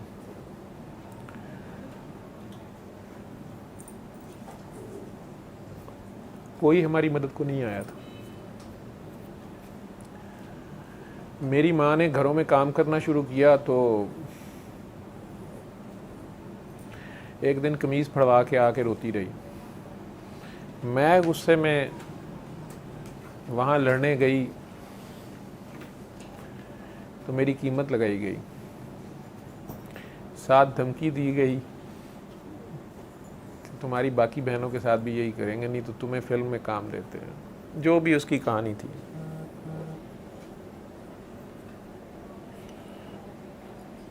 कहा डॉक्टर साहब मेरी माँ ने शहर बदला, हम दूसरे शहर आए, गिद्धों ने यहाँ भी नहीं छोड़ा। मेरी उम्र बड़ी थोड़ी थी। मैंने सोचा कि हम पांचों, जितनी मेरी अकल समझ थी, हम पांचों बजाय इसके कि इनके हत्थे चढ़ें। डॉक्टर साहब मैंने इस रास्ते पे पाँव रख दिया,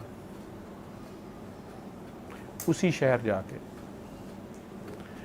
मेरी सारी बहनें इस मुल्क से बाहर ब्याही हैं मैंने, ना मैं उनके रिश्तेदारों से मिलती हूँ ना वो मुझे मिलते हैं।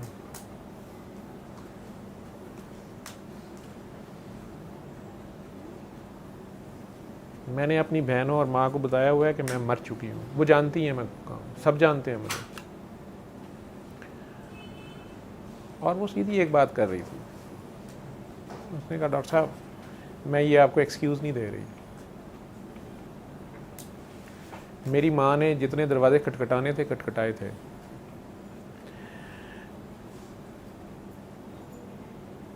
किसी मौलवी साहब ने उन्हें तीसरी बीवी बनने का मशवरा दिया था अपनी सारी बेटियों समेत। तो जिस तरह वो हमें देखते थे, मेरी माँ ने कहा था इससे दूसरा काम बेहतर है, मैं अकेली करती हूँ। लेकिन मैंने माँ को बहनों के पास छोड़ा और मैंने उसी शख्स की ऑफ़र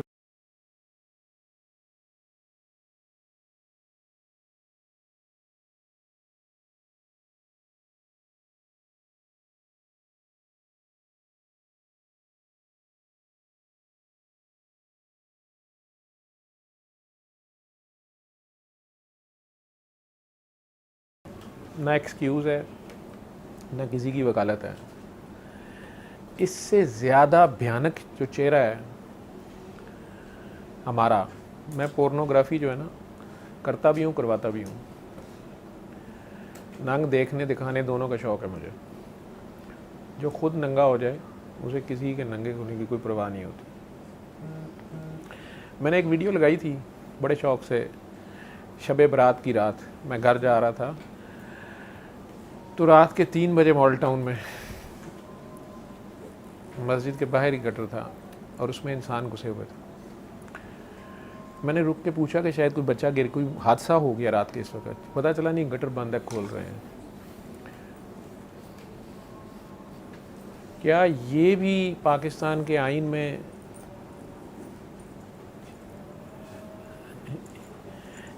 या मज़हब में लिखा हुआ है कि सिर्फ शाहद मसीह, तारा मसीह, सादक मसीह ही गटर खोलेंगे? डॉक्टर जवेद नहीं खोल सकता, असलम या जाहिद या मोहम्मद हाजी अब्दुल्ला नहीं खोल सकता। गटर हमारे हैं। लेकिन ये फ़िलासफ़ी में बात करनी, नावल में बात करनी, शेर व शायरी में बात करनी, अपने अफसानचे में बात करनी तो बड़ी खूबसूरत है। लेकिन उन लोगों को सच्ची मुच्ची गले लगाना, उस गटर में उतरने को मैं अभी भी तैयार नहीं हूँ, और ना उनको गटर से निकालने के लिए। दूसरी कौमों ने ऐसे निज़ाम बना लिए हैं कि ये लोग बीमार ना हों या अंदर ना उतरें, मशीनें ऐसी बना ली हैं। और अगर ये उतरते हैं तो इनका बहुत बड़ा दर्जा है और ये इनका पेमेंट्स उस हिसाब से हैं। इनका फिर सेहत का ख्याल किया जाता है कि इससे कौन कौन सी बीमारियां होती हैं, ऑक्यूपेशनल हैज़र्ड्स का ये शिकार ना हो। इंश्योरेंसेस हैं, सारा कुछ है। हम में से कितनों को कदर है? यही गुलाम अब्बास ने अफसाना लिखा था कि तवाइफ़ों को शहर से निकाल देते हो, वो जहाँ जंगल में जाती हैं वहाँ फिर शहर आबाद होता है, शहर उनके गिर्द आबाद होता है। तुम में से बहुत से गंदे मर्द जो अदरवाइज़ शायद अपनी बहू बेटियों बहनों को पकड़ लें शराब के नशे में या इक़्तिदार के नशे में, वो इन पब्लिक टॉयलेट्स में जा के मूत आते हैं, उनकी हवस पूरी हो जाती है, शायद इनको रोटी मिल जाती है, और इनकी दुआओं के सदक़े फिर शायद तुम्हारा शहर में कुछ दरिंदे जो हैं उनसे तुम्हारी अपनी और उनकी अपनी बहू बेटियां बच जाती हैं। ये गुलाम अब्बास ने लिखा हुआ है। इंडिया की एक मूवी है इस पे, मंडी, बड़ी प्यारी मूवी, किसी ने देखना, नसीरुद्दीन शाह की, शबाना आज़मी की। लेकिन ये वो भयानक चेहरा है, ये वो आईना है जिसको देखना बहुत मुश्किल है। उसके बावजूद मैं ये नहीं कहता कि इनको प्रमोट किया जाए, लेकिन ये भी सोचा जाए कि हम जिन्हें चूड़े कह रहे हैं, मैं एक मशहूर खिलाड़ी को जानता हूँ जो मुसलमान तो हो गया, लेकिन उसके तो बच्चों के साथ शादी करने पे कोई नहीं तैयार। यही इस्लाम था, असल इस्लाम यही था। तो मैं 91 में गायनी की वार्ड पहली बार लगी। पहले भी जाते थे, 3rd ईयर 4th ईयर में बच्चे कम जाते हैं, मैं नहीं गया। 1991 में, आई थिंक 4th ईयर था। तो मुझे आज भी याद है कि वो लेबर रूम में मैं गया, इसी हॉस्पिटल, सर्विसेज हॉस्पिटल का, 91 की बात मैं कर रहा हूँ, अर्ली 91 या 90 है। ये मैं नहीं अपनी डींग, मैं अपनी बेवकूफ़ी बता रहा हूँ, मेरी सोच अपनी ऐसी थी। मैं बाकी डॉक्टर्स के साथ 8, 10, 12, 15 का जो हमारा बैच था, जब गया लेबर रूम एंटर हुआ, आगे वो डिलीवरी रूम था, वहाँ मुख्तलिफ बेड्स पे, एक बेड पे 2-2 औरतें। उस वक्त भी ये हॉस्पिटल छोटा पड़ गया था जब ये बना था 70s में, सरकारी मुलाजमों के लिए सिर्फ। अब ये उतनी ही कैपेसिटी थी, लेकिन इसे जनरल पब्लिक के लिए खोल दिया गया। आबादी बहुत बढ़ गई, उस तरह तेज़ी से हॉस्पिटल ना बढ़ाए जा सके, तो वही कैटर करना पड़ता था। अमीरों के लिए प्राइवेट अस्पताल बन गए तो गरीब बेचारे इधर भाग आते थे। होती भी इमरजेंसी है, कोई कहीं जा भी नहीं सकता, दाइयाँ भी अब नहीं रही घरों में। लेकिन मैं स्ट्रेट फॉरवर्ड बताता हूँ कि मेरी छोटी सी एज की जो याद थी, मैं घर में दूसरे नंबर पे था, बड़ी बहन थी, फिर मैं था, लेकिन मेरे बाद भी मेरे से माशाल्लाह 4 भाई छोटे हैं। तो मुझे ये कहने में कोई आर नहीं कि मैं छोटा सा, मेरी याद में ये चीज़ है कि मेरे से छोटा भाई फैसलाबाद में या उससे भी छोटा, दोनों वो घर में ही पैदा हुए थे। और उस दिन मुझे समझ नहीं आई थी कि इस कमरे में अब्बा जी को भी नहीं जाने दिया जा रहा और एक खामोश सी कोई एक्टिविटी और हमें भी नहीं जाने दिया जा रहा, और ये औरतें ही और खाला ही अंदर हैं, और ये अम्मी को क्या हुआ है। फिर पता चला जी वही जो कहानियाँ आप सब ने सुनी, हमने भी सुनी, कि फरिश्ता आया था और भाई दे गया। बड़े हो के तो सारों को समझ आ जाती है, लेकिन बात कोई हया वाली थी। बहरहाल छोटे वाले दोनों हम लाहौर जब आ गए तो यहाँ इसी हॉस्पिटल में ही पैदा हुए थे, लेकिन एक कॉन्सेप्ट सा शायद मेरे माइंड में था, जो मेरा रूरल बैकग्राउंड था, फिर शहरी था या जो भी था, हॉस्पिटल को भी जानता था। जब लेबर रूम में गया तो मैं बड़ा शाय फील करूं कि यार ये औरतें बेचारी हाय हाय कर रही हैं, लेबर पेन्स में थी, जचगी के मराहिल में, एक एक बेड पे 2-2, तो उनमें से कई कवर्ड नहीं थी, चादरें इतनी नहीं थी, ऊपर से सारी लेडीज़ ही वहाँ थी।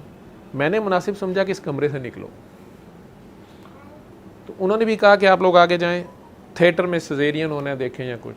अब वहाँ वो सिजेरियन पेट चाक करके जो बच्चा निकाला जाता है, उसकी तैयारी हो रही थी, तो उसमें उस खातून के उन्होंने पता नहीं किस वजह से उस वक्त वो बिल्कुल नंगी लिटाई हुई थी, सिर्फ शर्ट ऊपर थोड़ी सी थी, बाकी नीचे टांगे में एक लिथोटमी पोजीशन होती है, और उसमें तो अंदर ही एक खाकरोब फिर रहा था।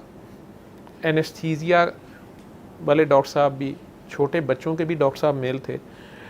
वो बाद में मुझे पता चला ये सारी मर्दाना प्रेजेंस यहाँ क्यों है, लेडी डॉक्टर्स थी, लेकिन एक OTA जिसे कहते हैं, ऑपरेशन थिएटर असिस्टेंट, वो भी कोई मेल था, और वो औरत नंगी और उसको बेहोशी दी जा रही थी और वो साथ अपनी दर्द में तड़प रही थी। तो मैंने गुस्से में एकदम मैं चीख उठा कि ये क्या वाहियाती है, इसके ऊपर चादर दो और इसको बाहर निकालो। सबसे पहला एतराज़ जो मैंने किया, क्योंकि मैंने उसको देखते देखा कि वो उसके नीचे देख रहा था उस औरत को जिधर से वो नंगी थी। मेरा खुदा गवाह है कि मैंने डिलीवरी होती उससे पहले ना कभी देखी थी। डॉक्टर था, मैं भी पहली बार वहाँ गया था, किताब अभी पढ़ी नहीं थी, ना इस माहौल को समझता था, लेकिन मैं लरज़ उठा।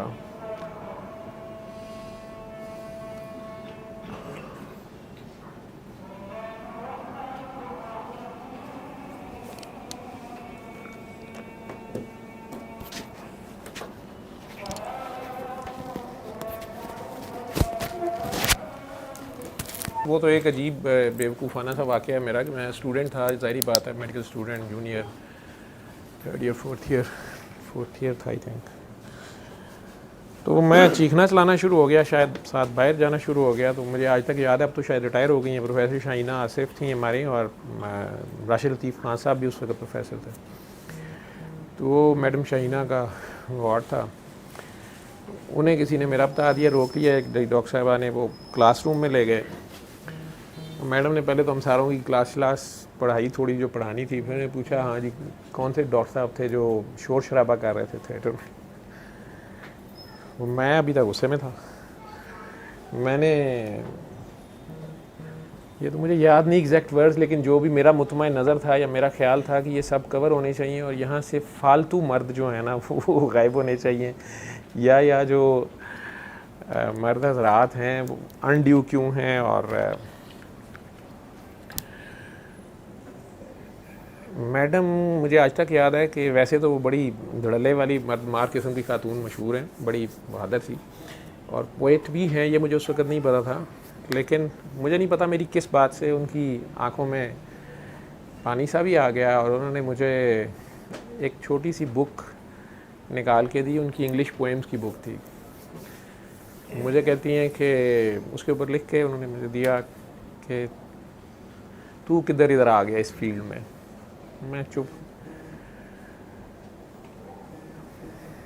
बहरहाल उन्होंने मुझे समझाने की कोशिश की कि ये डॉक्टरी है, इसमें ऐसे करना है, ये लेबर रूम है, इसमें ऐसे होता है, और वसाइल इतने नहीं हैं, फिर लड़कियों की नर्सिस की गलती है, आया की गलती है, चादर नहीं डाली, ये नहीं। मैंने कहा जी वो लड़की तो दर्द से बेहोश, उसका तो बुरा हाल है उस औरत का, उसको तो इस वक्त कोई होश पता नहीं है, चादर पर्दा ये वो फलां।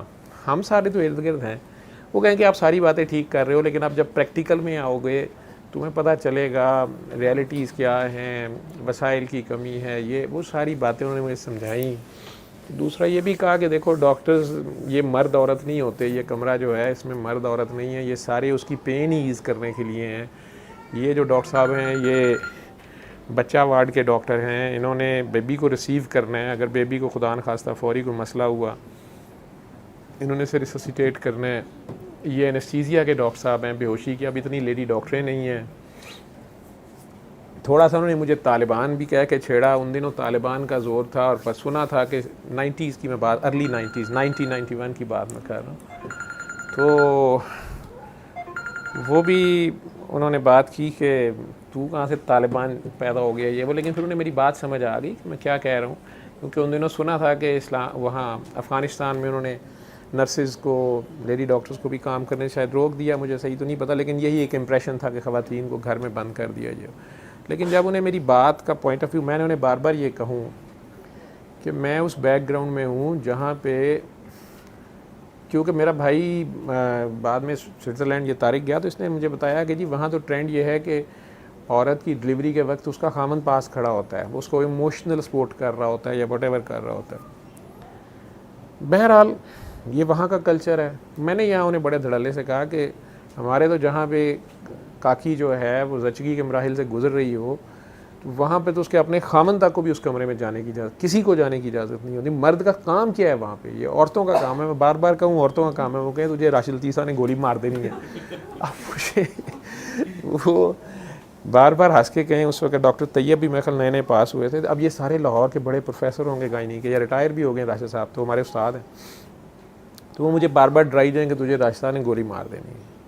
और राशिद साहब ने बाद में मुझे वाइवा में यही कहा, उस दिन पाकिस्तान वर्ल्ड कप जीता था, मेरा वाइवा जब 92 में हुआ, तो उस दिन हमारा वाइवा भी था, बाद में मैच था उस दिन, सर ने जल्दी वाइवा लिया था, मुझे याद है।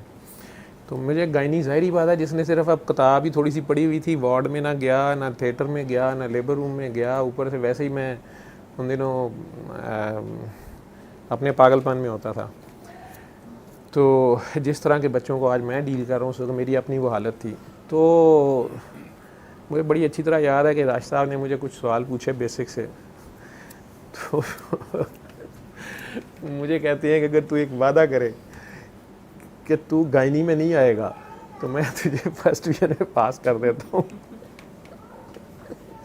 उन्हें वो सारी स्टोरी पता थी। उन्होंने वो मेरे ख्याल मैडम फ़खर ने साथ ही एक्सटर्नल आई हुई थी, वो एफजे से बड़ी एजेड। उन्होंने वो बड़े मज़े ले लेके सर राशिद ने वो स्टोरी भी सुनाई, उन्हें मैडम शाइना ने या उनकी एसआर ने सुनाई होगी किसी डॉक्टर ने। उन्हें कहा ये मुंडा जड़ा है ना, राशिद साहब पंजाबी बोलते हैं, ये मुंडा जड़ा जी इन्हें इंज फड्डा पा देता है, उसके बाद गया ही नहीं, इन्हें गाई नहीं पढ़ी नहीं। पूरा पहले मेरा उन्होंने जो भी बताया, लेकिन उन्हें मेरा पॉइंट ऑफ व्यू पता था कि मैं असल में क्या कह रहा था। वो सारा बताने के बाद कहते हैं कि मेरी गल सुन, मैं रिटायर हो जाना, मैनू लगता तू भी रिटायर हो जाना, ये हालात तो इंज ही रहने ने, मैं भी बड़ी कोशिश की है, मैनू आप बड़ी शर्म आती है, ठीक है, तो वो की करिए, ये हालात तो बदलने नहीं, तो मैनू लगता तू गायनी बंद करा देनी है, ठीक है, तो तू मुझे गायनी च नहीं आएगा, मैं तेनू पास कर देना। मजाक कर रहे थे। मुझे कहते ये बताओ पाकिस्तान जीतेगा इंग्लैंड जीतेगा? फाइनल था आई थिंक उस दिन 25 मार्च थी, मुझे याद पड़ता है 23 या 25 मार्च थी।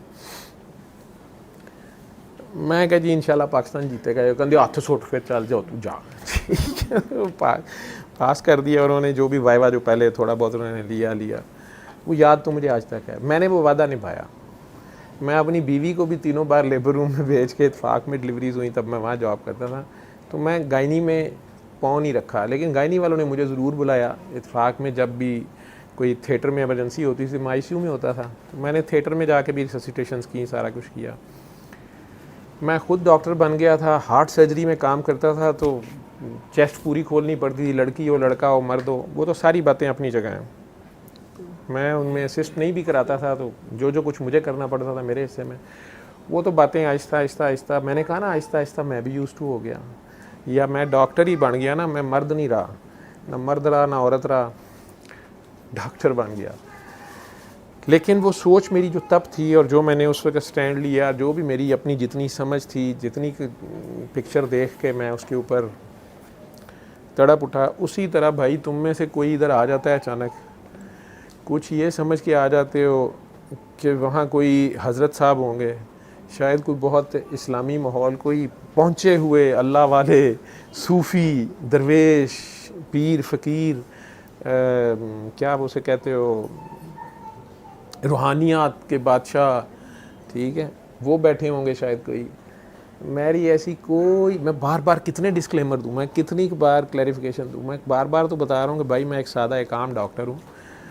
मज़हब मुझे शायद इतना की पता है कि वज़ू आता है, नमाज पढ़ता हूँ जितनी पढ़ी जाए, रोज़े रमज़ान के रख लेता हूँ क्योंकि वैसे तो खाना देगा कोई नहीं, ठीक है। सऊदी अरब गया था तो मरता क्या ना करता, हज करना पड़ गया, जॉब में साथ वहाँ पे ड्यूटी, तो फिर हज भी करना पड़ गया। साल के बाद वो बेगम ने थोड़ा सा जो जेवर रखा हुआ है उस पर जगह टैक्स भी देना पड़ता है, ना वो बेचती है पैसे मैं देता हूँ, वो भी देना पड़ता है, उसे ज़कात क्या देते हैं हम। लेकिन जहाँ तक यहाँ तो इतना मुसलमान हूँ मैं, लेकिन ये जो है काम, ये मैं डॉक्टरी कर रहा हूँ, बिल्कुल इसमें मेरा कोई क्लेम नहीं है कि मैं किसी को मज़हब सिखा रहा हूँ या मैं कोई मजहबी प्रचार कर रहा हूँ या आप में से कोई इसमें से मजहबी रूहानी फ़ायदे हासिल कर सकता है। जिसने मज़हब सीखना है वो किसी अच्छे आलम के पास जाए, तगो-दो करे, अल्लाह उसको ज़रूर सिखाएगा।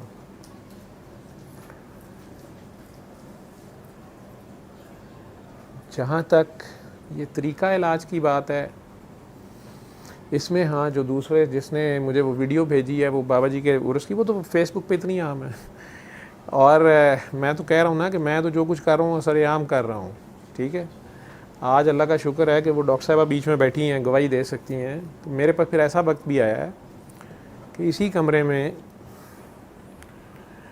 माँ बाप और जवान भाई बच्ची को लपेटे हुए चादर में लाए हैं, जवान लड़की को, और वो हाथ पाँव टांगे मार रही है और वो पकड़ी नहीं जा रही जवान 3-4 मर्दों से, और वो कह रहे हैं हम दूसरे शहर से लाए हैं, रास्ते में गाड़ी में भी ये हाल हुआ वो हाल हुआ, ये कपड़े फाड़ देती है भाग जाती है, ये बिल्कुल ठीक थी, कोई कह रहा है इस पर जिन्न आ गया, कोई कह रहा है भूत आ गया। आज अल्लाह का शुक्र है वो अपने घर में है, ब्याही गई, अपना जुनून कंट्रोल उसने कुछ किया। लेकिन एकदम ऐसा वाक़या भी हुआ कि इसी तरह बग़ैर मेरे से पूछे समझे समझाए, आपको तो फिर भी पूछ के आए हो, कि किसी के कहने पे, किसी हमदर्द ने मेरे कहने पे दुआ करा दी किसी काकी को, और अगले दिन भागता इधर आ गया, उसको भी साथ लिया हुआ, उसकी फैमिली को भी लिया हुआ कि जी ये तो मेंटल हॉस्पिटल में या मेंटल वार्ड में दाखिल थी, किसी साइकेट्री की वार्ड में, तो ये मेरे जानने वाले हैं, इनकी बच्ची है, ये परेशान थे, मैंने जाके दुआ कराई है, तो ये तो अजीब हरकतें करना शुरू हो गई सूरह रहमान सुन के, अब ये काबू नहीं आ रही, ये पहले ही इतनी हालत में थी, इन्होंने उसको दाखिल कराया हुआ 1 माह से, जवान बच्ची थी, मेरे से पूछे बगैर हमदर्दी में इधर ले आए। यहाँ माहौल और है, मैं आता हूँ, वो आगे बैठी हुई है, यहाँ पे वो किसी काकी के पर्स में से खुद ही उसने लिपस्टिक निकाल के सारे मुंह पे लगाई हुई थी अपने, बाप भी उसका, बेचारी जवान बच्ची जिसकी हो ना, ये उससे पूछो जिस पे ये वक्त आया होता है, भाई भी उसका एक उससे छोटा बैठा हुआ, माँ, अगर मैंने उसे प्यार से बात की, वो उठ के इधर आई, मेरी गोद में बैठी, वो सारी लिपस्टिक पहले मेरे लगाई, फिर बाप के सामने मुझे पारियां कर रही है। अब देखने वालों को तो यही होगा कि जवान बच्ची पोपट के मज़े ले रहा है, मेरे ज़हन में होता है कि ये जो उसने प्यार किया है, कहीं इसको फ़लाँ वायरस तो नहीं है, फ़लाँ वायरस तो नहीं है, और वो वाला फ़लाँ वायरस तो नहीं है। मैं तो खुद डॉक्टर हूँ, एडा वड्डा चूड़ा नहीं माएगा कि गंद तुसी पाओ तो मैं साफ़ करा, मैनू भी पता है आसान काम गंद पाना है, तो मैं आसान काम क्यों ना करा, ठीक है। उसको मैंने ये प्यार से कहा कि बेटा आप आराम से मुझे बताओ क्या बात है, वो गोद से नहीं उठ रही थी, उसने कहा आप दूसरे कमरे में आके मेरी बात सुने। तो मेरी किस्मत अल्लाह ने अच्छी रखी, मैंने वो डॉक्टर साहिबा सईदा है, मैंने उन्हें कहा कि आप उधर जाएँ, इसको लेके जाएँ, मैं आ रही हूँ, मैंने अकेले बात करनी, मैं नहीं, मैं आ रहा हूँ, ये आपको लेके जाती हैं। उसके बाप ने कहा कि जी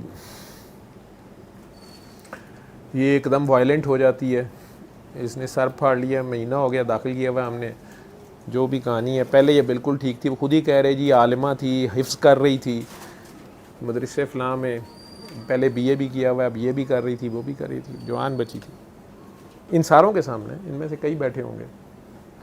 उस कमरे में गया हूँ, उसकी वालदा को एहतियातन मैंने कहा आप ही साथ आए, लेकिन वो अंदर एंटर होते साथ ही उसने माँ पे चीखना शुरू कर दिया तुम बाहर जाओ। और माँ तंग आई हुई थी शायद महीने से, वो बाहर आ गई है। उन्होंने कहा डॉक्टर साहब ये बाहर जाए, मैं कहा ये बाहर नहीं जाएंगी, आप मुझे बताएं क्या बात है। उसने जितनी तेज़ी से कपड़े उतारे हैं तो मुझे तो ये भी नहीं समझ आया कि मैं आगे को हूँ कि पीछे को हूँ, लेकिन वो डॉक्टर साहब भी उसे पकड़ती रह गई हैं। और उसने एकदम मुझे ये बात कही कि डॉक्टर साहब मैं पागल नहीं हूँ। खैर वो सारी पागल मेरे जैसे कहते हैं। मैंने खुद ही कहा मैं हिफ्ज़ कर रही थी, किसी घरेलू बात पे बाप ने मुझे इतना मारा है कि ये मुझे मारते मारते पहले भाइयों के सामने इसने मुझे सड़क पे घसीटता हुआ सड़क पे जब लाया, मेरी कमीज़ फट गई, शलवार उतर गई, मैं नंगी हो गई, तो अब मैंने कपड़े नहीं पहनने। और इसने मेरे जिस्म पे वहाँ मारा है कि मैं अब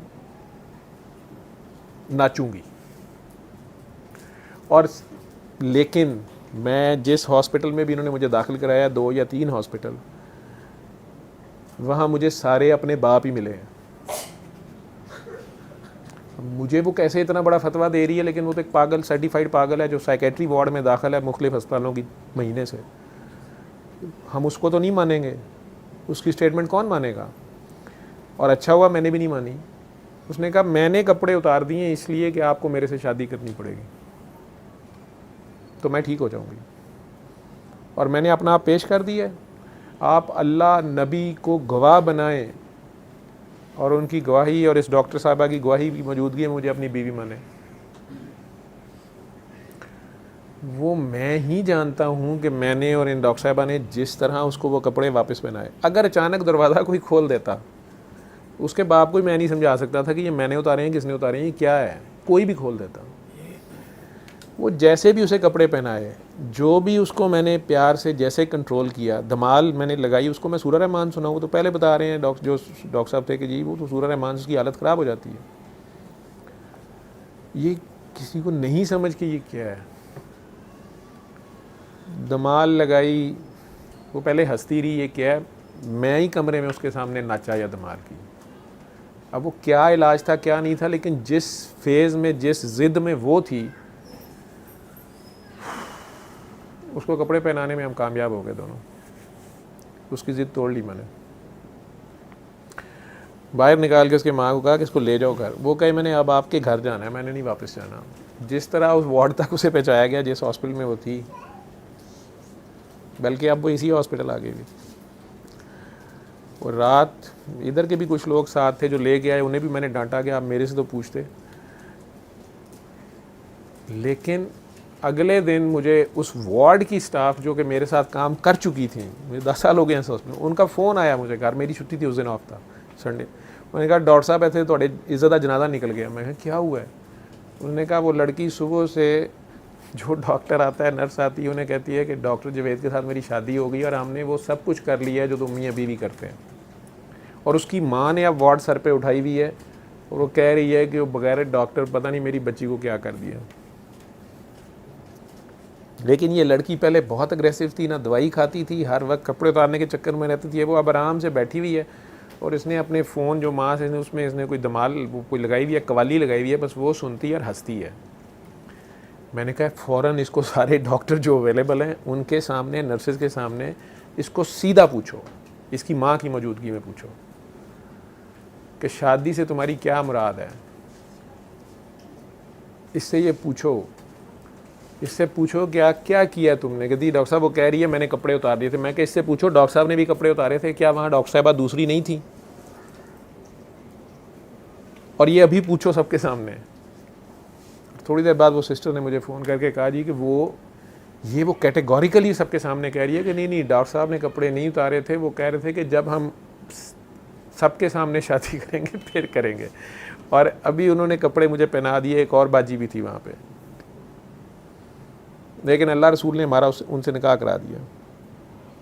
इन लोगों को पागल पागल कह के पत्थर मारना तो बहुत आसान है, नशे की दवाइयाँ खिला के लटाए रखना भी बहुत आसान है, जंजीरें और चेन्स पहना के किसी वार्ड में फेंक देना या घरों में बांधना भी बहुत आसान है।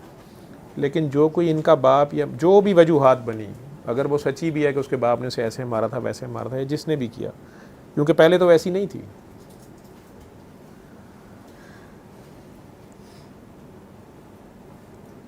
इनको इस फेस से निकालना, वो जो वीडियो जिस साहब ने मुझे भेजी हुई ना धमाल की बाबा जी के दरबार पे कि जी आपके पाँव को काकी चिपकी हुई है, तुम्हें क्या पता हो मैं किस किस की कहानी तुम्हें सुनाऊं। आज वो अपने घरों में बच्चों वाली हैं, तुम इसे पागलपन कह लो, साइकेट्री कह लो, बेवकूफ़ी कह लो, वक्त का ज़िया कह लो, बिद्दत कह लो, कुफर कह लो, तमाशबीनी कह लो, मुझे इनसे कोई फ़र्क नहीं पड़ता। और अगर इसे खिदमत खलक कहोगे, रूहानियत कहोगे, तसव्वुफ़ कहोगे,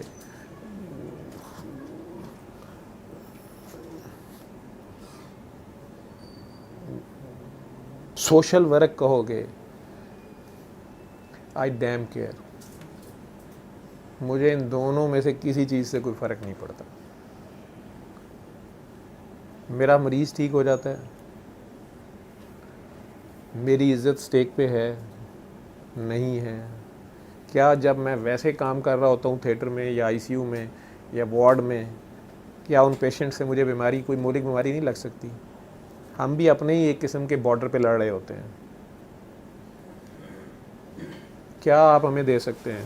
किसी डॉक्टर को भी, अगर वो ईमानदारी से, नर्स काम करती है, इस अस्पताल का स्वीपर ईमानदारी से काम करता है, सिक्योरिटी गार्ड काम करता है, ये सारे एक इबादत गाह में काम कर रहे हैं, ये इबादत है। अगर ये ईमानदारी से कर रहे हैं, इनको क्रिटिसाइज़ करना भी बहुत आसान है। वो जी ये बोलते इस तरह हैं, ये ऐसे डील करते हैं, ये वैसे डील करते हैं। आपने पहले मरीज़ को बीमार क्यों होने दिया? घर से आप बीमार करके लाएं। अगर आप इतने हमदर्द थे, अगर वहाँ पे कुदरत काम कर गई है, एक्सीडेंट हो गया, बाई चांस हो गया, तो यहाँ भी बहुत कुछ बाई चांस होता है। यही मीडिया है, लोगों की नीयतों को जांचना, उनके इश्तिहार लगाने, चंद रुपयों, चंद वोटों, चंद नोटों या चंद लोटों की खातिर। क्या यही इस्लाम है? क्या यही सरकार मदीना ने सिखाया था? क्या यही असल मैसेज था? और मेरा बाबा, मैं, हम ये नहीं कह रहे कि नमाज़ें छोड़ दो, तस्बीहां छोड़ दो और धमालें लगानी शुरू कर दो। हमने कब कहा ये?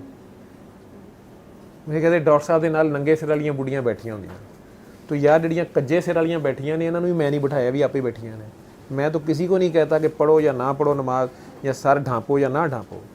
आप मुझे दिखा दें कोई डॉक्टर जो हॉस्पिटल में या किसी भी जगह पे, किसी भी शिफा खाने में मरीज़ को आए तो उसे कहे कि जी आपका मसलक क्या है, आपने कपड़े ऐसे क्यों पहने हैं, वैसे क्यों नहीं पहने हैं।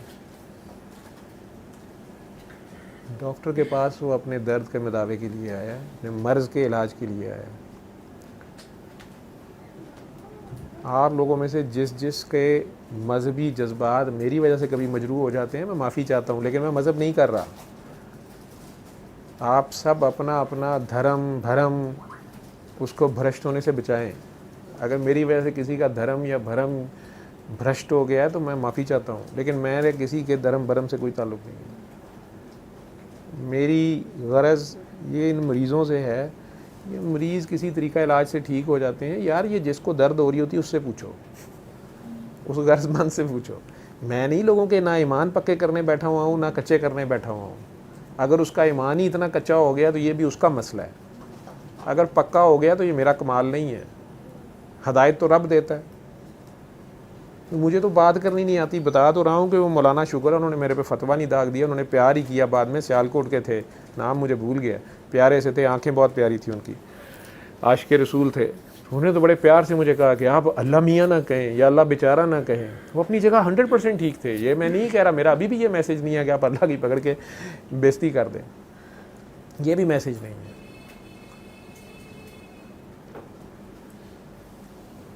लेकिन कुछ चीज़ें हमने ऐसी लर्न कर ली हैं कि वो जब तक अनलर्न नहीं होंगी आप हकीकत तक आपको पहुंचाना मुश्किल है।